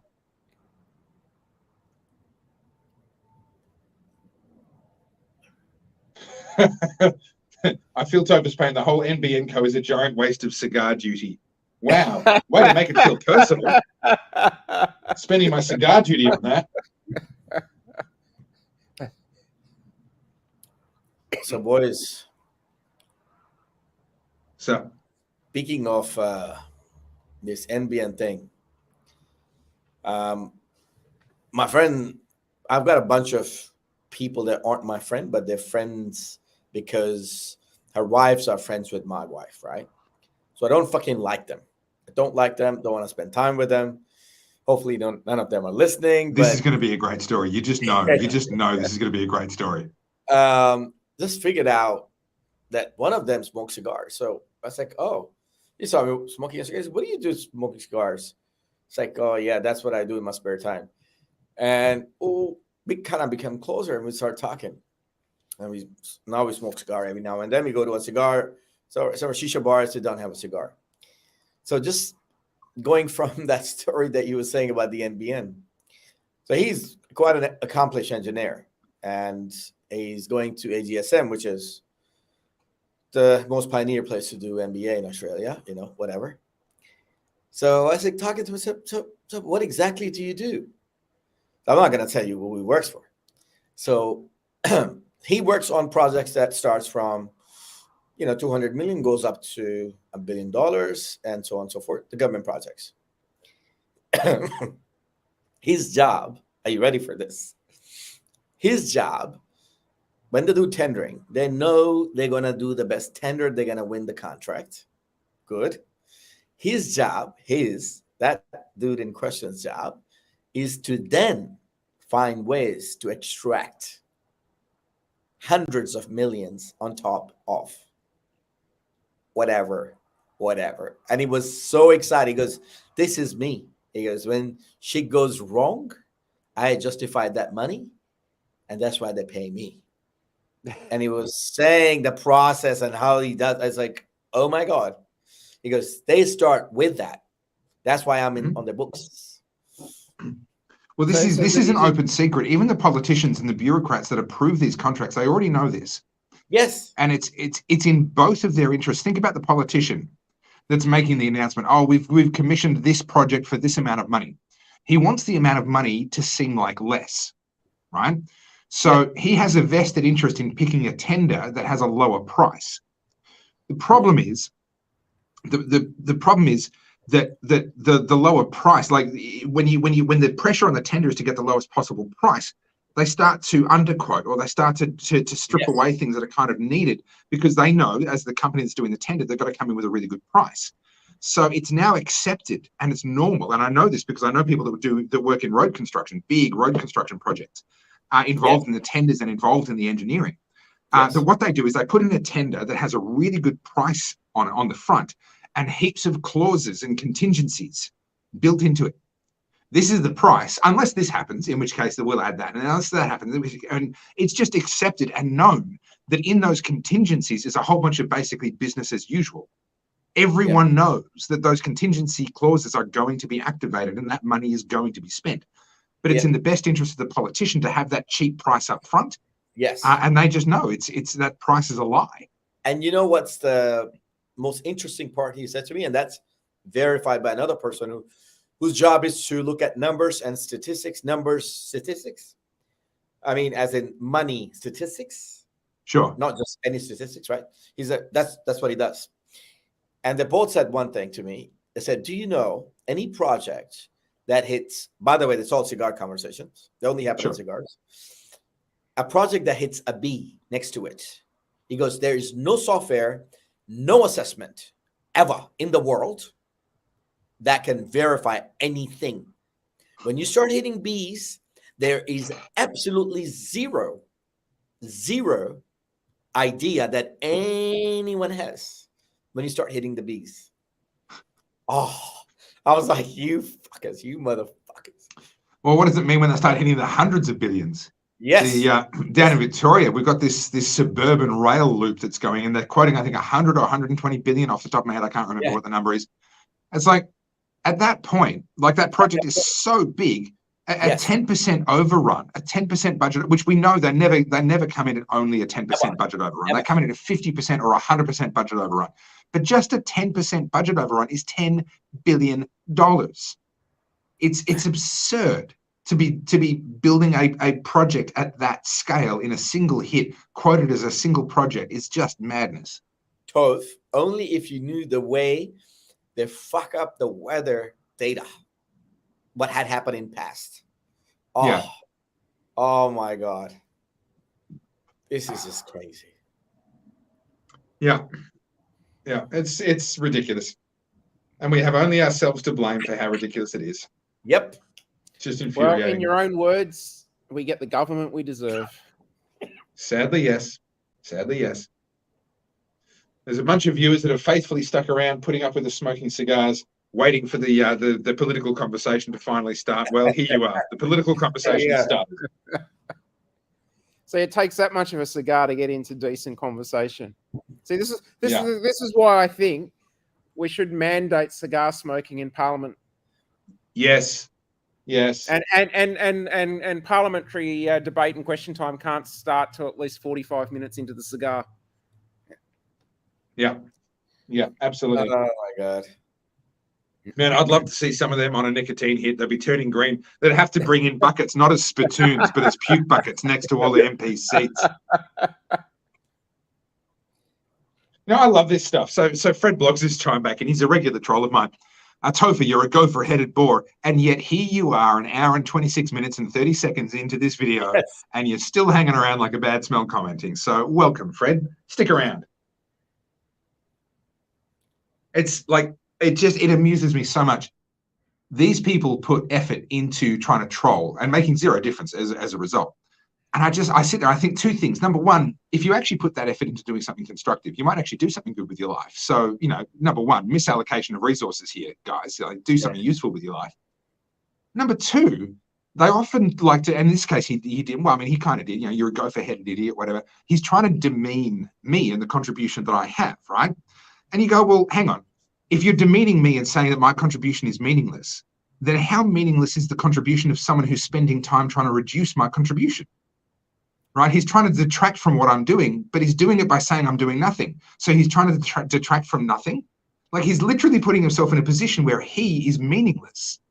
And by his own words, what he's doing with his life and with his time is literally meaningless. And I read these things and I'm like, dude, you just insulted yourself, but you're too dumb to see it. Go and do something useful with your life. The only thing I would say about this is that I think there's still hope. If you get him onto cigars, he may, he may. You're not wrong. You never know. You're not wrong. Yeah. You just never know. You can knock some quarter of cents. Look, I have seen cigars convert Democrats to Republicans in America, so there's hope yet. There you go. Well, mind you, I don't think the Republicans are much to write home about in America either. So, yeah, that's right. And it's true. And I've seen the other way around too. There you go. Cigars convert Republicans into Democrats. Yes. All I want to see happen is cigars convert pig-headed idiots into people that can have a conversation. That's right.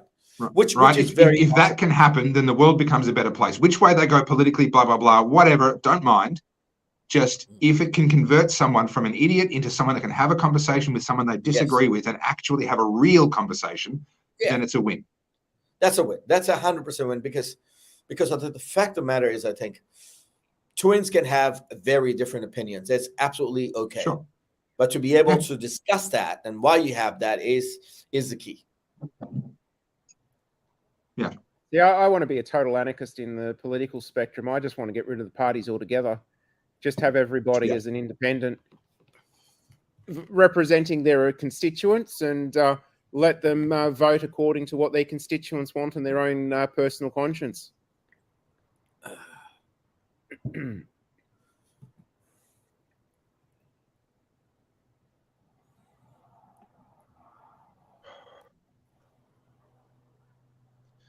Well, my son's name is Winston, and we didn't actually name him after Winston Churchill, but it was a coincidence that I was very happy, and my wife was also very happy to have him associated with.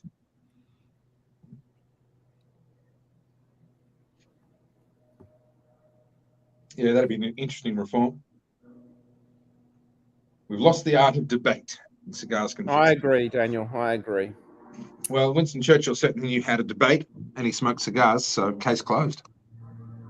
I reckon another thing they need to bring in Parliament is when they got question time and a yes/no question is asked, the only acceptable answer is a yes/no answer.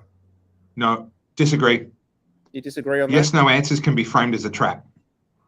Yes, Right. I agree. The obvious example is, have They you often stopped are. beating your wife yet?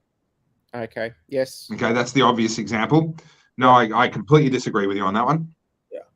Yeah, some questions, their notion has to be corrected or tested or questioned itself. They're based on a premise that is wrong. That's right. But I've seen in the U.S. Senate or congressional hearing where it's like, why do you have women's toilets? Why? Because they are women and they are fundamentally women. That's what you fucking call them. And apparently they need toilets. That's right. So things like that, I know where Demo is coming from, but I think you can't do blanketly. You can't do that blanketly. Well, the thing I get sick of is when somebody asks a simple question like, Yes. Was the minister aware that such and such was happening under your watch? And they go on about, we've done this and we've done that and we're promising this and we're promising that. And then they sit down. And then the same question gets asked again. Was the minister aware that this level of corruption was taking place under your watch while you were the minister in charge? Oh, we've promised this and we've fulfilled this election promise and that, and then they sit down again and the question never gets answered. Yeah. Never. Well, I love the one where they get asked the question the second or third or fourth time. And they're like, I've already answered that question. You're like, no, you haven't. You've already avoided that question 2 or 3 times. Still haven't answered it. Look, I'm of the view that sunlight is the best disinfectant. I think a lot of these other sort of rules and restrictions that get proposed are largely being proposed because they're trying to solve the problem of politicians being dishonest and so forth. But that problem exists because not enough people are paying attention. And so fundamentally, if more people actually tuned in to watch Question Time, if more people showed up to the local council to watch, local council meetings and so forth, if more eyeballs were tuned in, the politicians would automatically have to begin. It would take a little bit of time, but as they became aware of more and more people paying attention and keeping track and holding them accountable, if not in person, at least in the public square of public opinion, holding them accountable for their behavior, they would have to start improving their behavior. The problem is they get away with it. The media is not holding them accountable, and so there's no penalty for it. What we could do is when the politician gets asked a question, they could sit on, that game at the they used to have at school fetes and amusements where the guy sits on the seat above the water and you've got to throw the ball at the target to drop in the water. They could give balls to everyone in the public seating section, and the guy's sitting on there, and if they don't like the answer, they can all just start pegging balls to see if they drop him in the water. I think you'd probably have too many people showing up to Parliament at that point. That'd be a good thing, though, wouldn't it? It'd be hilarious. We'd all start watching the ABC. Well, Question Time, anyway.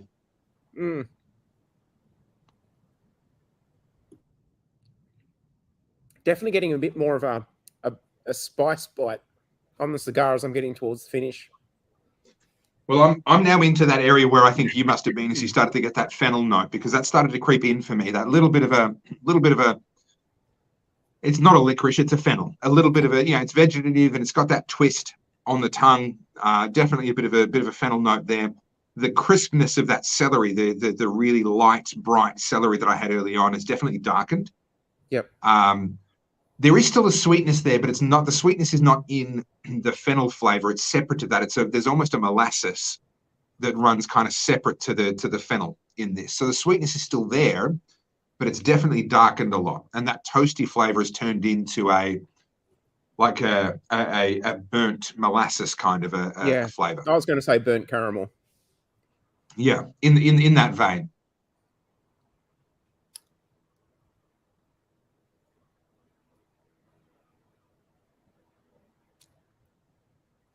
Yeah, look, I can see why I became your friend. I mean, obviously there's no other reason why I would have, but that was enough to blind me to all of the other obvious flaws. I knew what I was doing. Is that how you got married as well? No, No comment. Couple of good comments there that Omar's just sort of scrolled through. Which council is that's banned you from actually attending their meetings? I'd be curious to know, because I'm not sure that they have the authority in reality to do that. Now, of course, they can do whatever they want, and the council workers and security, etc., will do whatever they're told. It'd be a court case. You'd have to sue them to get access to the council meetings if they want to ban you. But I'm fairly sure that they don't have the power to stop the public from attending their meetings. So, Karen, I'd be curious to know if you could let us know what council are you in? Is now smoking better? Good to hear. Stephen, no, I don't think voting should be compulsory, but I think voluntary voting should be accompanied with a number of other reforms. It shouldn't be a reform that's made on its own. But there's a number of reforms that we need to make. Yeah. One of them is voluntary voting, but another one is also voluntary preferential. At the moment, essentially, preferential voting is mandatory. So voting is mandatory, and you have to vote preferentially. And I think each of those components should be voluntary. And there's a few other reforms that need to happen at the same time. If you make one or two reforms on their own, even though those reforms individually may be good, if they're going into a system that is broken in other ways, it can make things worse. So, for example, people in Victoria are saying we want to get rid of group voting tickets. That's where the party decides where your preferential vote flows. That's all well and good, but getting rid of group voting tickets in the Victorian system would very much serve the entrenched parties. If it was in the New South Wales system, that would actually be, in more of the New South Wales way of voting for the upper house across the entire state. That would be a much more democratic reform. But getting rid of group voting tickets without reforming how the upper house is elected would actually be a backward step for a number of technical reasons that are beyond the scope of this show. So I agree, but these reforms need to be looked at and almost sort of combined so that we make a number of the right reforms at the same time. Because individually they might be good, but actually going into a broken system, some of those reforms could lead to some really bad outcomes. Mackay, that's interesting. Because Mackay, why does that ring a bell? In an environment that's talking about constitutional change, one of the constitutional changes I'd like to see, I think, is at Switzerland, where the people can actually basically force the government to run a referendum on something, and actually put forward a bill and actually, get it through if the government doesn't want it, but enough people vote for it. In Switzerland, and I stand to be corrected on this, but if my memory serves me correctly, in Switzerland, basically every law is a referendum. Right. So they go to the polls on a regular basis, and every proposed law is actually on the poll, and they can say yes to this one, no to that one, no to that one, yes to that one, etc. And so essentially every single law is brought in by referendum. And I believe that's also done on a canton by canton basis. There isn't so much a federal system in Switzerland. And again, this is, forgive me if I'm not correct on this, but this is my recollection of how it is.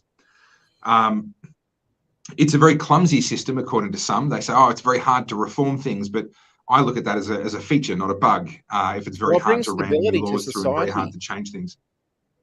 Like one of the biggest problems that I face with my business in the fireworks and explosives, and also cigars, and then my wife in her business in importing food products, is that there is a constant change in regulation. And even though the government knows that we exist, and to the best of our ability as small mum and dad businesses trying to keep on top of this change, something that was okay last month, we then we run out of stock, we got a job, we put an order in, we get something, and all of a sudden the government kiboshes us on the job. Oh no, you can't do that anymore, the law's changed. Well, nobody told us. Oh, well, you should have kept up to date with the laws. And ignorance is no excuse. Through the laws yourself, it takes you the best part of 3 or 4 hours of digging through bureaucratic nightmare. The website hasn't been updated, the links are broken, and you got to go through all this convoluted process to find out, now you need to have this permit.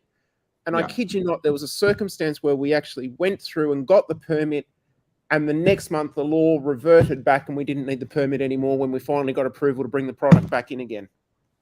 And we spent days and hundreds of dollars getting the damn permit that we didn't end up needing after all. Yep.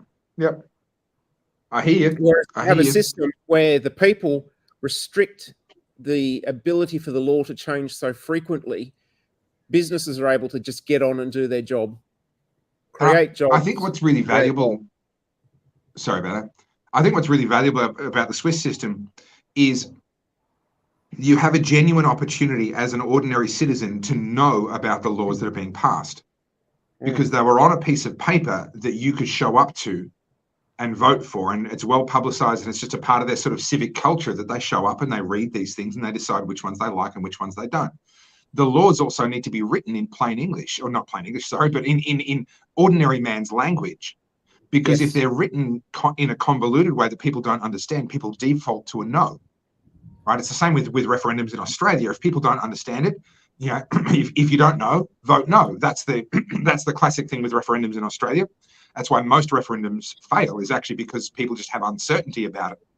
And it's the same with this sort of a system in Switzerland, where people's default position is to vote no unless they actively like that law. And therefore, the law needs to be written in a way where the ordinary person who hasn't been a part of the campaign, wasn't even necessarily aware of it when they showed up to the voting booth, can sit down, read that thing and go, actually, yes, I do want that to be on the books as a law. And so the laws have to be written in a way that people can understand them as well. Otherwise, they just don't get in. Yeah. And look, I go back to the first time I voted was the referendum for the Republic. Oh, yeah.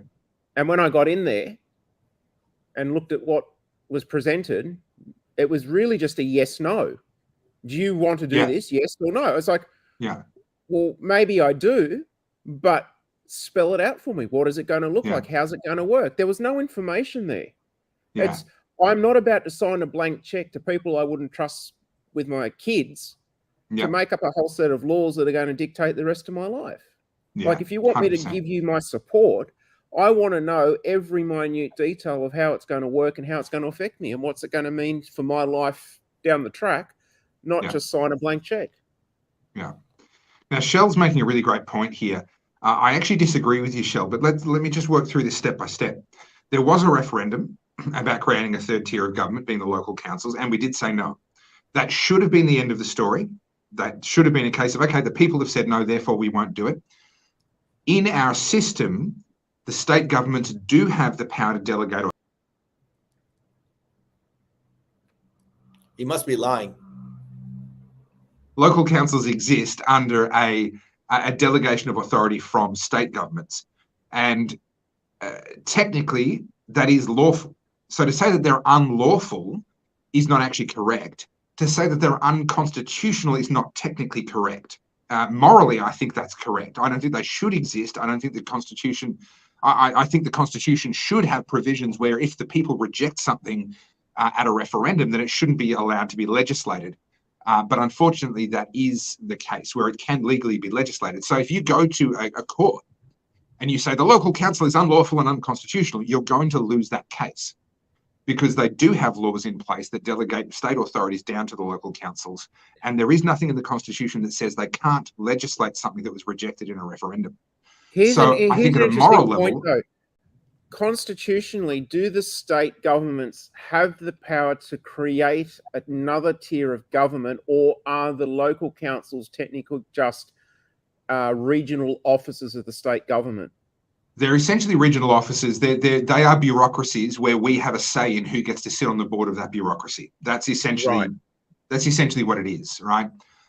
They've delegated power to the councils in the same way as they delegate power to all the alphabet agencies that we have. They do have the authority to do that at a legal level. So realistically, they shouldn't really be referring to themselves as a local council. They should be referring to themselves as the local office of state government.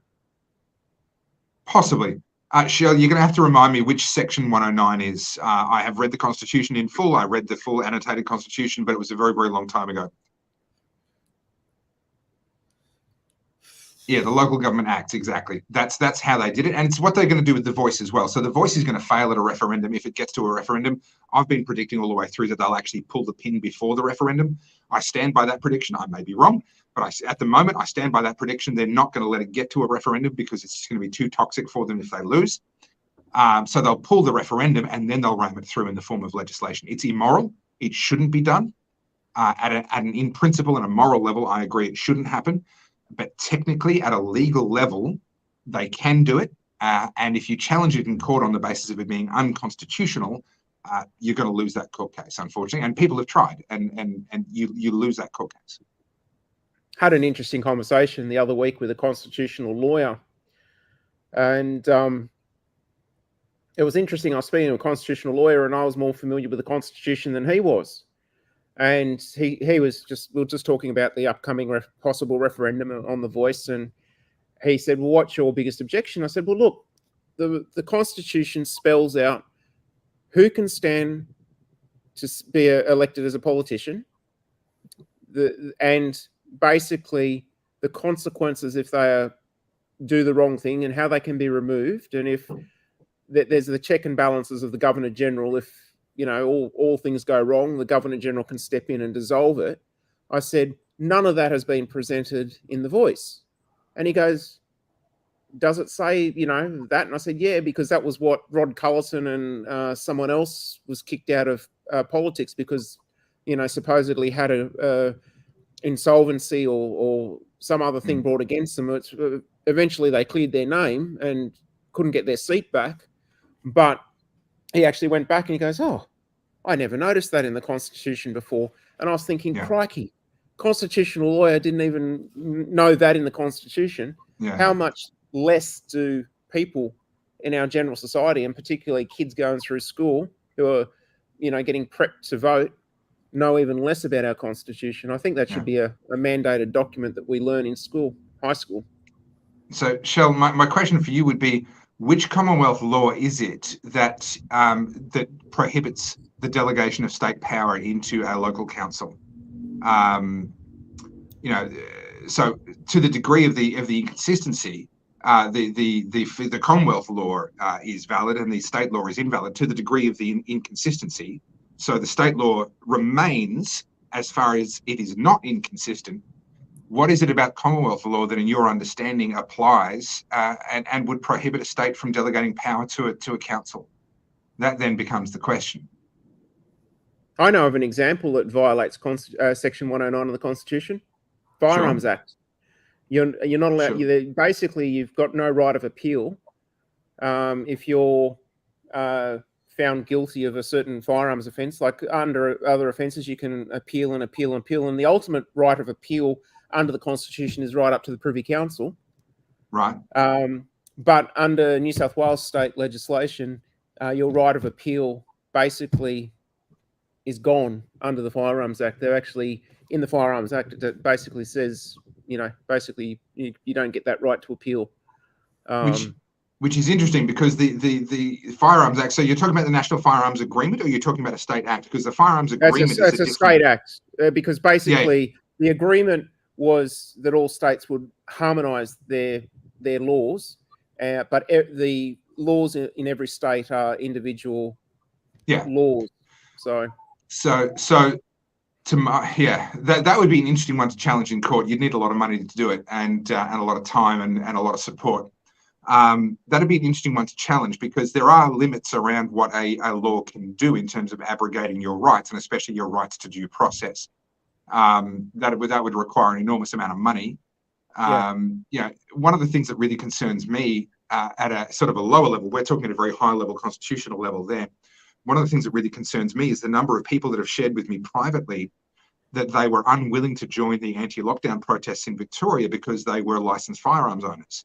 And what we knew and what we saw, it's documented, there's video of this happening, where firearms owners were being visited by the police and having their firearms confiscated and their licenses suspended and so forth, being deemed to not be a fit and proper person anymore to hold a firearms license because they had participated in and been identified on police video as someone who had showed up to an anti-lockdown protest. And so this abuse of the licensing process to then manipulate people and to ensure their compliance in completely unrelated areas, I think is entirely inappropriate. That's something that I would imagine could be challenged in court, and you'd probably be able to win on that one because it's just such an unrelated issue you don't have a criminal record, you haven't met any of the thresholds that would actually legally be grounds to deny you a firearms license. But they use that as leverage anyway. Karen's responded here, our council is a dictatorship. We've been informed that if we want to question anything, it has to be in writing. And if they don't feel the need to respond, they won't. So, Karen, I don't know what the Mackay, Queensland, I don't know what the Queensland Local Council Act is like, but local councils often have their hands very much tied because the act under which they're created gives them certain responsibilities, gives them certain powers.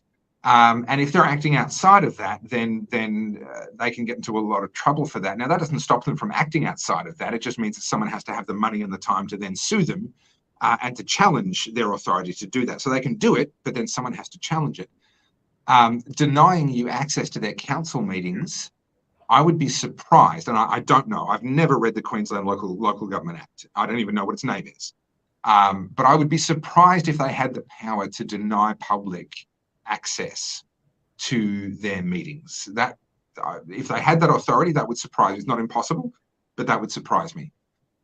So it might be worth actually getting a hold of the Queensland Local Government Act, whatever it's called, whatever act it was, whatever legislative instrument created councils in the first place in Queensland, and having a bit of a look at that and understanding what powers were they given and what responsibilities do they have for transparency and responsiveness. I mean, your federal politicians, again, I don't know this for a fact, but my understanding is, and actually David Leinhelm, you're watching at the moment. Could you please chime in on this, because you would know. It's my understanding that politicians are required to actually respond to constituents.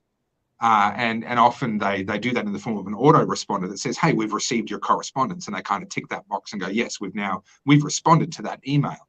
But my understanding is that there is a requirement that there has to be a response from federal politicians at the very least. I'd be amazed if local councils could bar their own constituents from their meetings.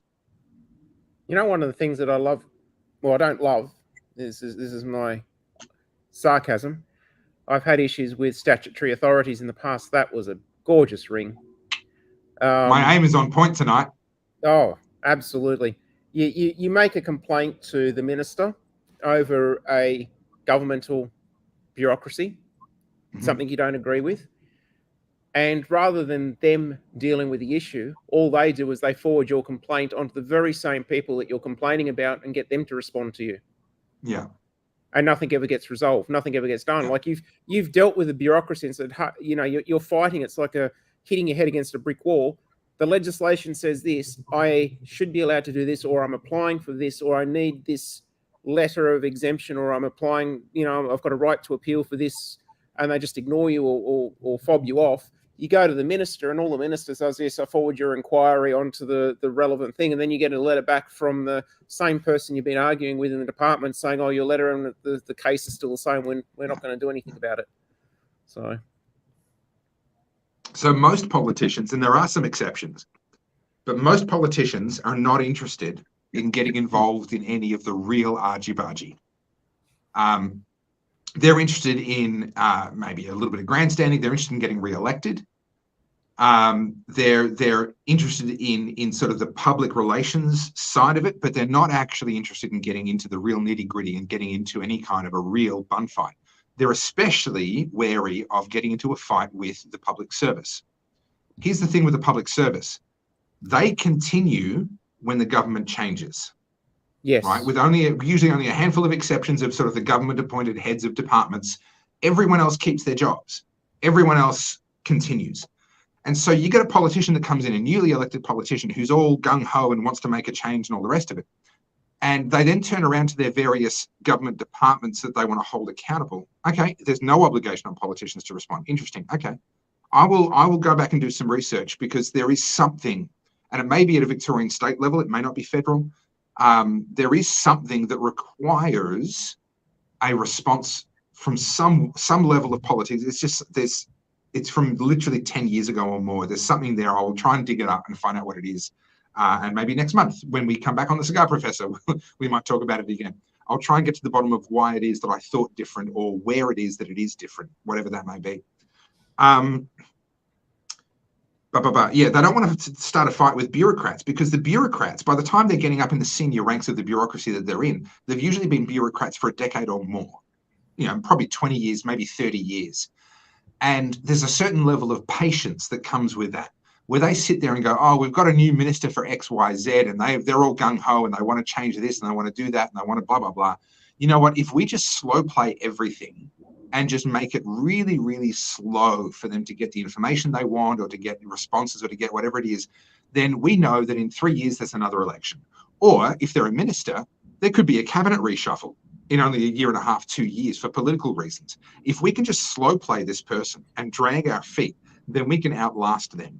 And so the bureaucracy has become very, very adept at surviving the few good politicians that do want to reform it. And it's at the point, in my opinion, for whatever that's worth, that we need a Thatcher-esque figure, to use an Australian example, a Jeff Kennett type figure, who's willing to come in with a battle axe and just go slash, slash, slash, and not engage in the conversation, not give them that opportunity to drag the feet. Oh, yes, we're working on that, Mr. Prime Minister. We're working on that, Premier. We'll come back to you shortly, and just playing that waiting, delaying game. Someone that just comes in and goes, no, we're shutting entire departments down and there's no conversation to be had. We're really at the point where unless that happens, or until that happens, we're really captured by the bureaucracies. Should the public perhaps have more of a say on the hiring and firing of bureaucracies, a bit like in America where they elect their sheriffs and they elect their judges? Maybe in Australia we could, bureaucracies that are just being convoluted and really working against the better interest of society. Society can basically just go, you know what, you guys are really not doing what society wants. We're going to get rid of you and get a new team of people in there that are actually going to do a proper job and work with us and bring about the reformation that society wants. So the direct election of some public officials, or of more, public officials than what we have in Australia, I think would be a good thing. But even in America, we're not talking about the direct election of the heads of bureaucracies. They're not directly electing the head of the FBI or the CIA or the IRS or any of these things. They're directly electing their local sheriffs, their local representatives. Now, also understand the American system is the inverse of the Australian system, in the sense that the Australian system says the federal takes primacy over all the other layers of government. The minute the federal government writes a law that covers the field, no one else's opinion matters, no one else's laws matter. The federal, and we saw this with Section 109 that was brought up a second ago. The federal government trumps everybody else. The system is a bit different in the US. There are specific powers delegated to the federal government in the US. The rest are reserved to the states. Now, there's been massive scope creep on that. There's been massive exceeding of federal government powers, in my opinion. However, the principle remains that the power is meant to be reserved down to those lower levels of government. And so electing your local sheriff is a much more significant thing in the US system than electing your local chief of police would be in Australia. Yeah. Right? It's the local chief of police in Australia doesn't have a lot of power. They don't get to make their own decisions, really. They just have to do what they're told, as we saw quite famously in Australia. I'm about to go out. Give me a sec. Yeah, I'm done. Yeah, I'm done too. Really? Well, I've talked too much, so I'm going to let that sit for a minute. We might wind up the show. Look, it's been, we got a solid hour and 45 out of that cigar. It took us a little while to light up, but we got a solid hour and 45. And I've got another 50 for me. Yeah, I've got another 10 minutes once I relight that, which I'll do after we finish the show. Look, it's been an absolute pleasure. Thank you to everyone that stayed with us all the way through to the end. We've got a good number of people still watching, obviously distributed across all the different platforms. We're going out, I think, to 8 different pages at the moment. So everyone's a bit sort of fragmented in terms of where they're viewing and what comments they're seeing. But I can see the cumulative number here, and I'm very grateful for all the different comments. Just having a look at one or two of the last sort of comments here. Thanks, Stephen. You've been very active and really appreciate it. Great stick. It is a great stick. It really is. Yeah, there you go. Confirmation. I worked for a federal agency, and that is exactly what they do. Yeah, they slow play. They absolutely slow play just to outweight the politicians and get what they want in the end anyway. Anyway, politics aside, great cigar. I'm so glad. Correct me if I'm wrong, Damo. I believe that's our first Churchill on the Cigar Professor. Last month was a Churchill as well, the command show that you guys did that I wasn't on. Oh, well, fine. Contradict me. That was our second Churchill. But at any rate, I'm correct in saying we weren't able to do Churchills when we were doing a cigar every week because That's budget correct. just didn't allow. We were trying to keep That's the budget correct. under control. You're smoking a cigar a week. We just couldn't do it. Now that we've gone to the monthly format, obviously the price of each pack is a lot lower than what it used to be.